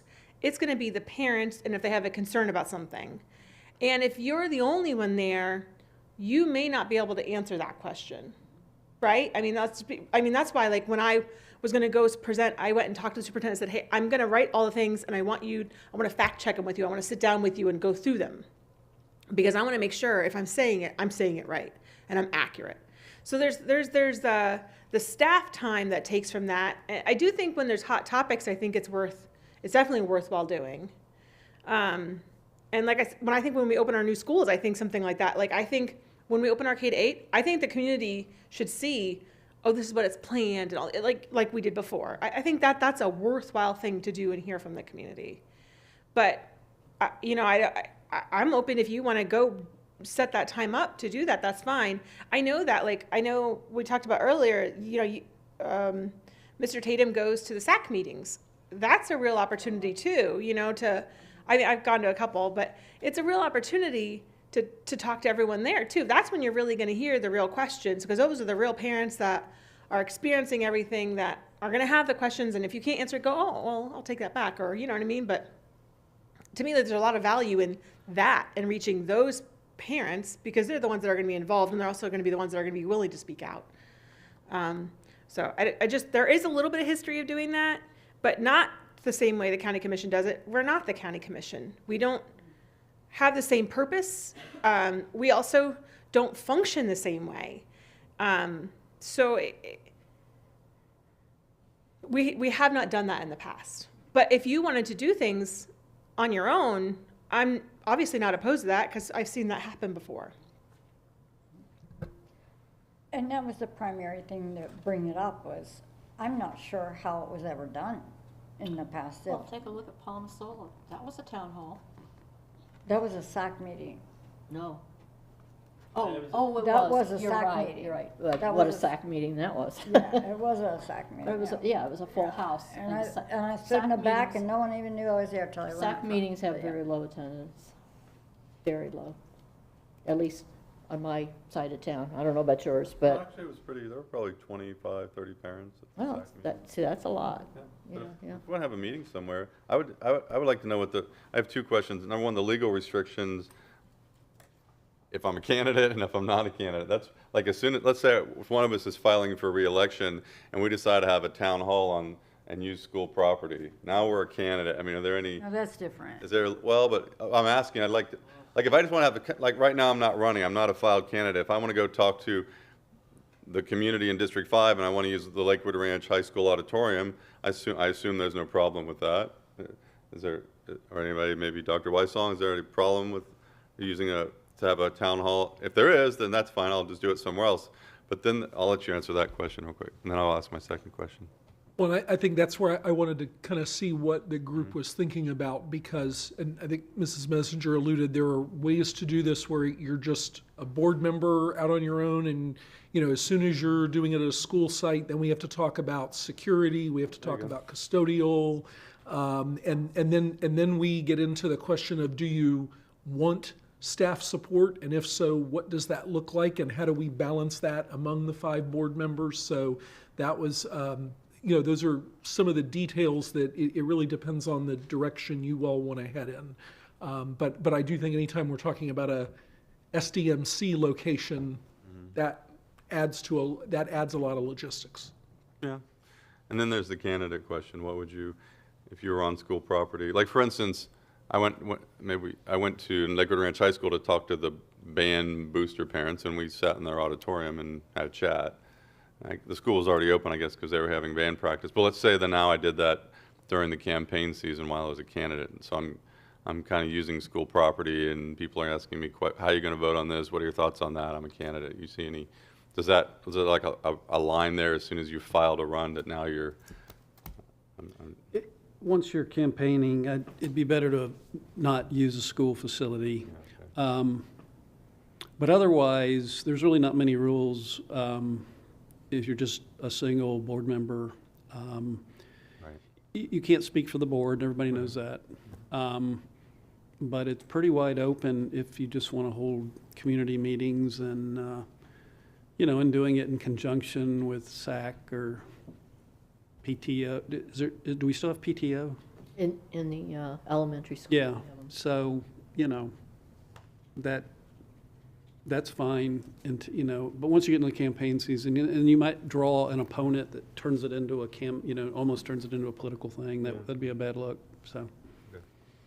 Thank you.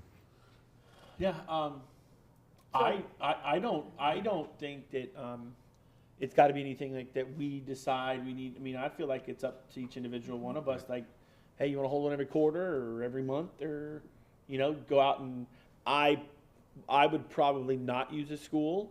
I mean, me personally, I'd probably like look for a community place, maybe, you know, a church or something like that. But I do think the SAC meetings are great.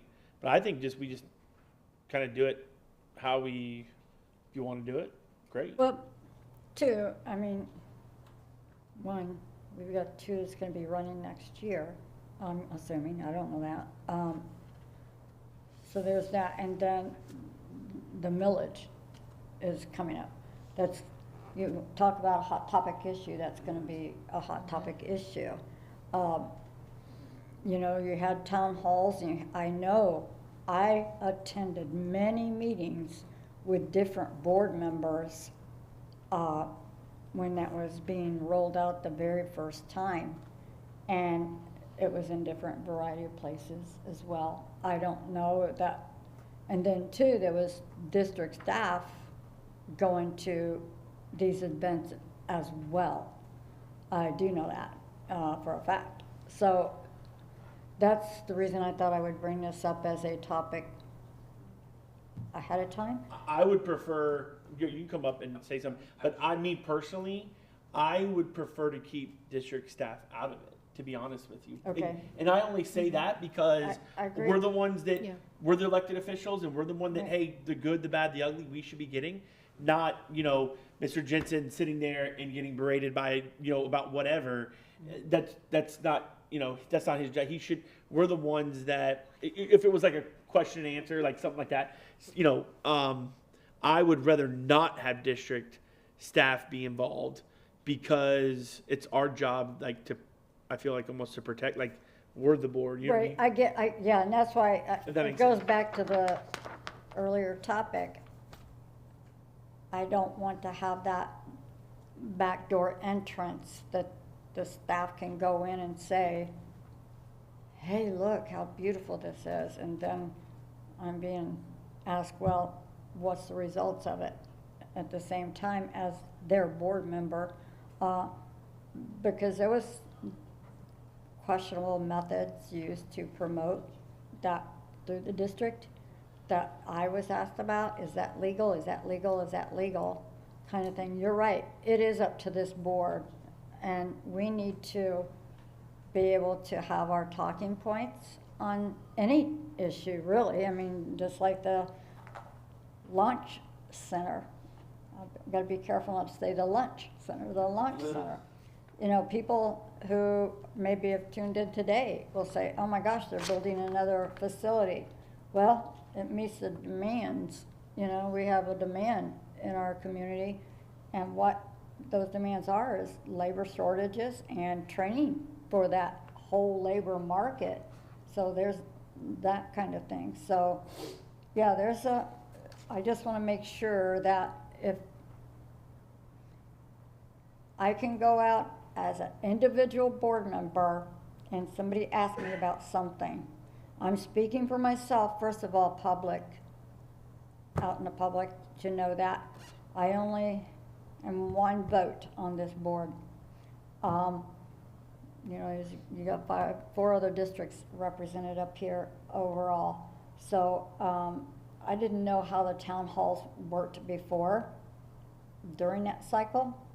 And that's why I kind of almost put it on this, that this might be a good time to start thinking about that. And I don't mind going to a church and talking to people in the community. I have good relationships with the people in my district, with a variety of churches from Palmetto all the way down to Samoset. So I'm okay with that. I just wanted to see, but if there's a time when I'm getting pressured on questions I don't know, and they want, well, can you have somebody come and talk to us about that? I want to be able to say, well, I might be able to see if Dr. Wysong can show up for that. I don't know. Ms. Messenger? I got a little confused because we were talking about town halls and all of a sudden then it turned into the millage. As far as I know, there wasn't a single town hall about the millage. There were staff that went and talked about the millage, and just like we would talk about the launch center, or just like we talk about anything else, sharing information to the community. That's our job. And in communications department, that's their job. So I don't see how that's any different. That's part of our job. That wasn't a town hall. I know that they were invited to lunches. They were invited to different events. I don't remember ever having a town hall about the millage. I'm a little confused. I do know that if I was invited to an event, I would talk about it. I do know that's part of my job. To say, well, here's what we're using it for, here's what we think we'll use it for, and give that information. That's our job, just like I would about anything else. That's why we sit here and go to a workshop and learn about the different things, so that if we get asked about it in the community, for whatever that topic is, we can talk about it. The fact that there was one politically charged group that fought against it should not be a reason that all of a sudden I can't talk about it, if I'm following the same rules that I would about any other thing that has to do with this district and board.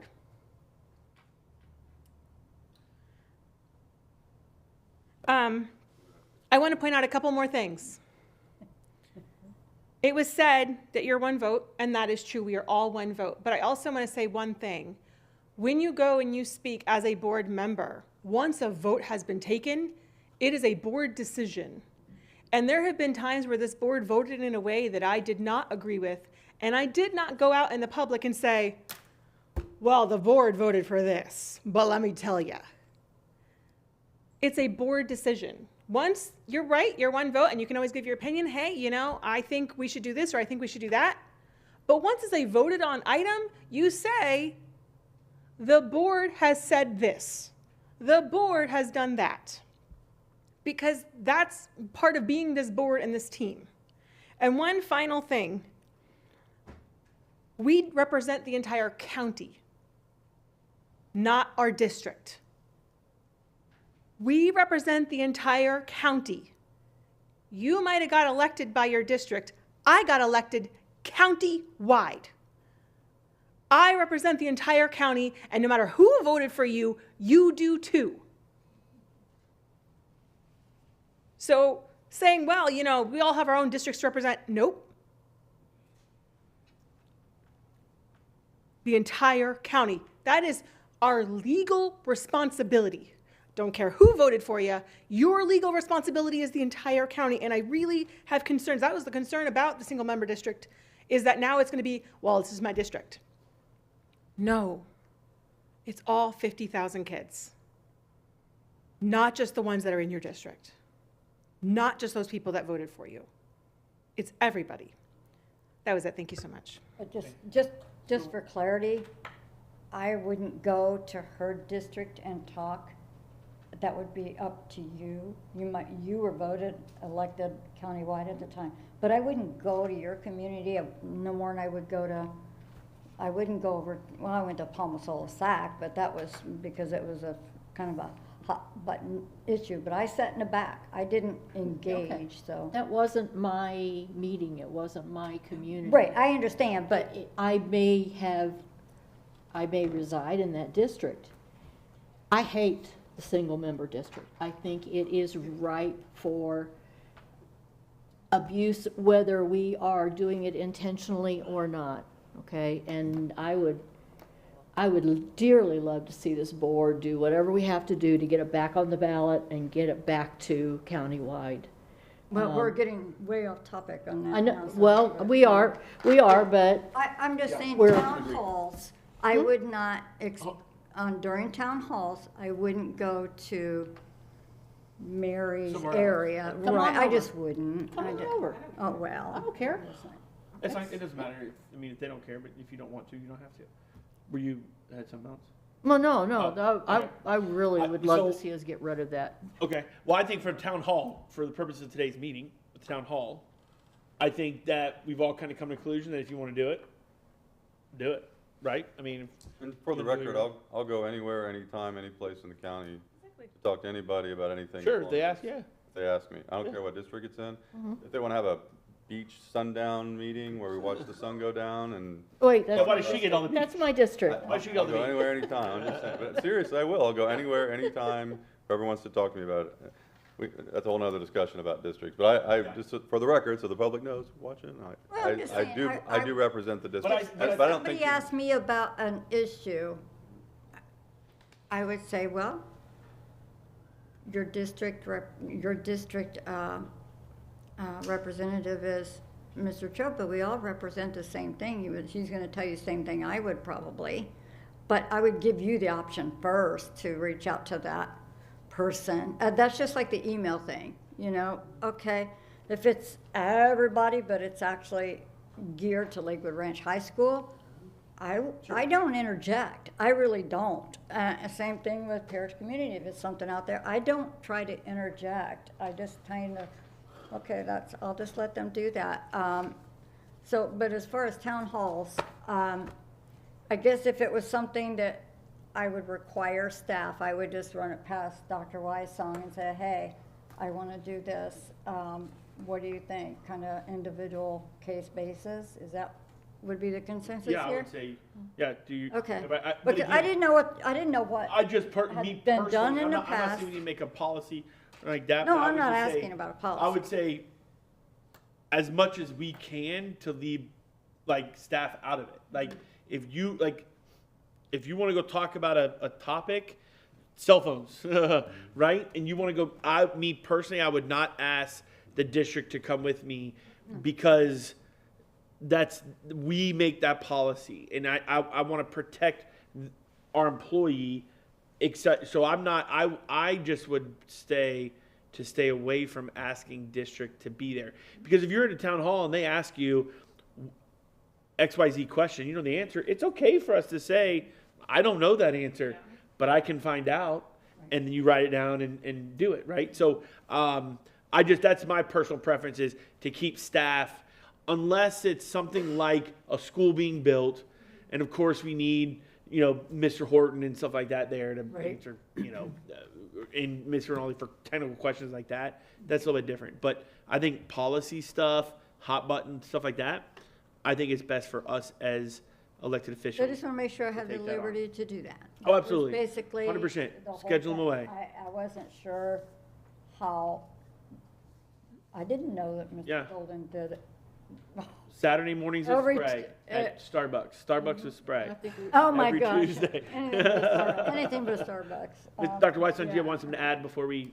Yes, and this, I think, has also been a helpful discussion. I think if we have, single issues or, school construction previews or whatever, I think if those could be referred to the district staff, that way we make sure we have the right people there.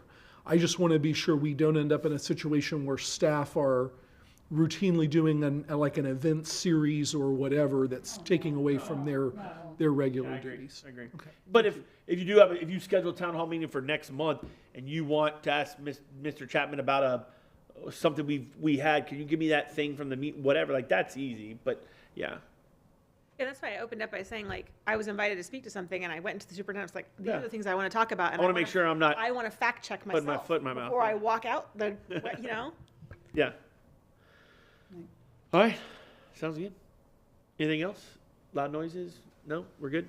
Have a good weekend. We are adjourned.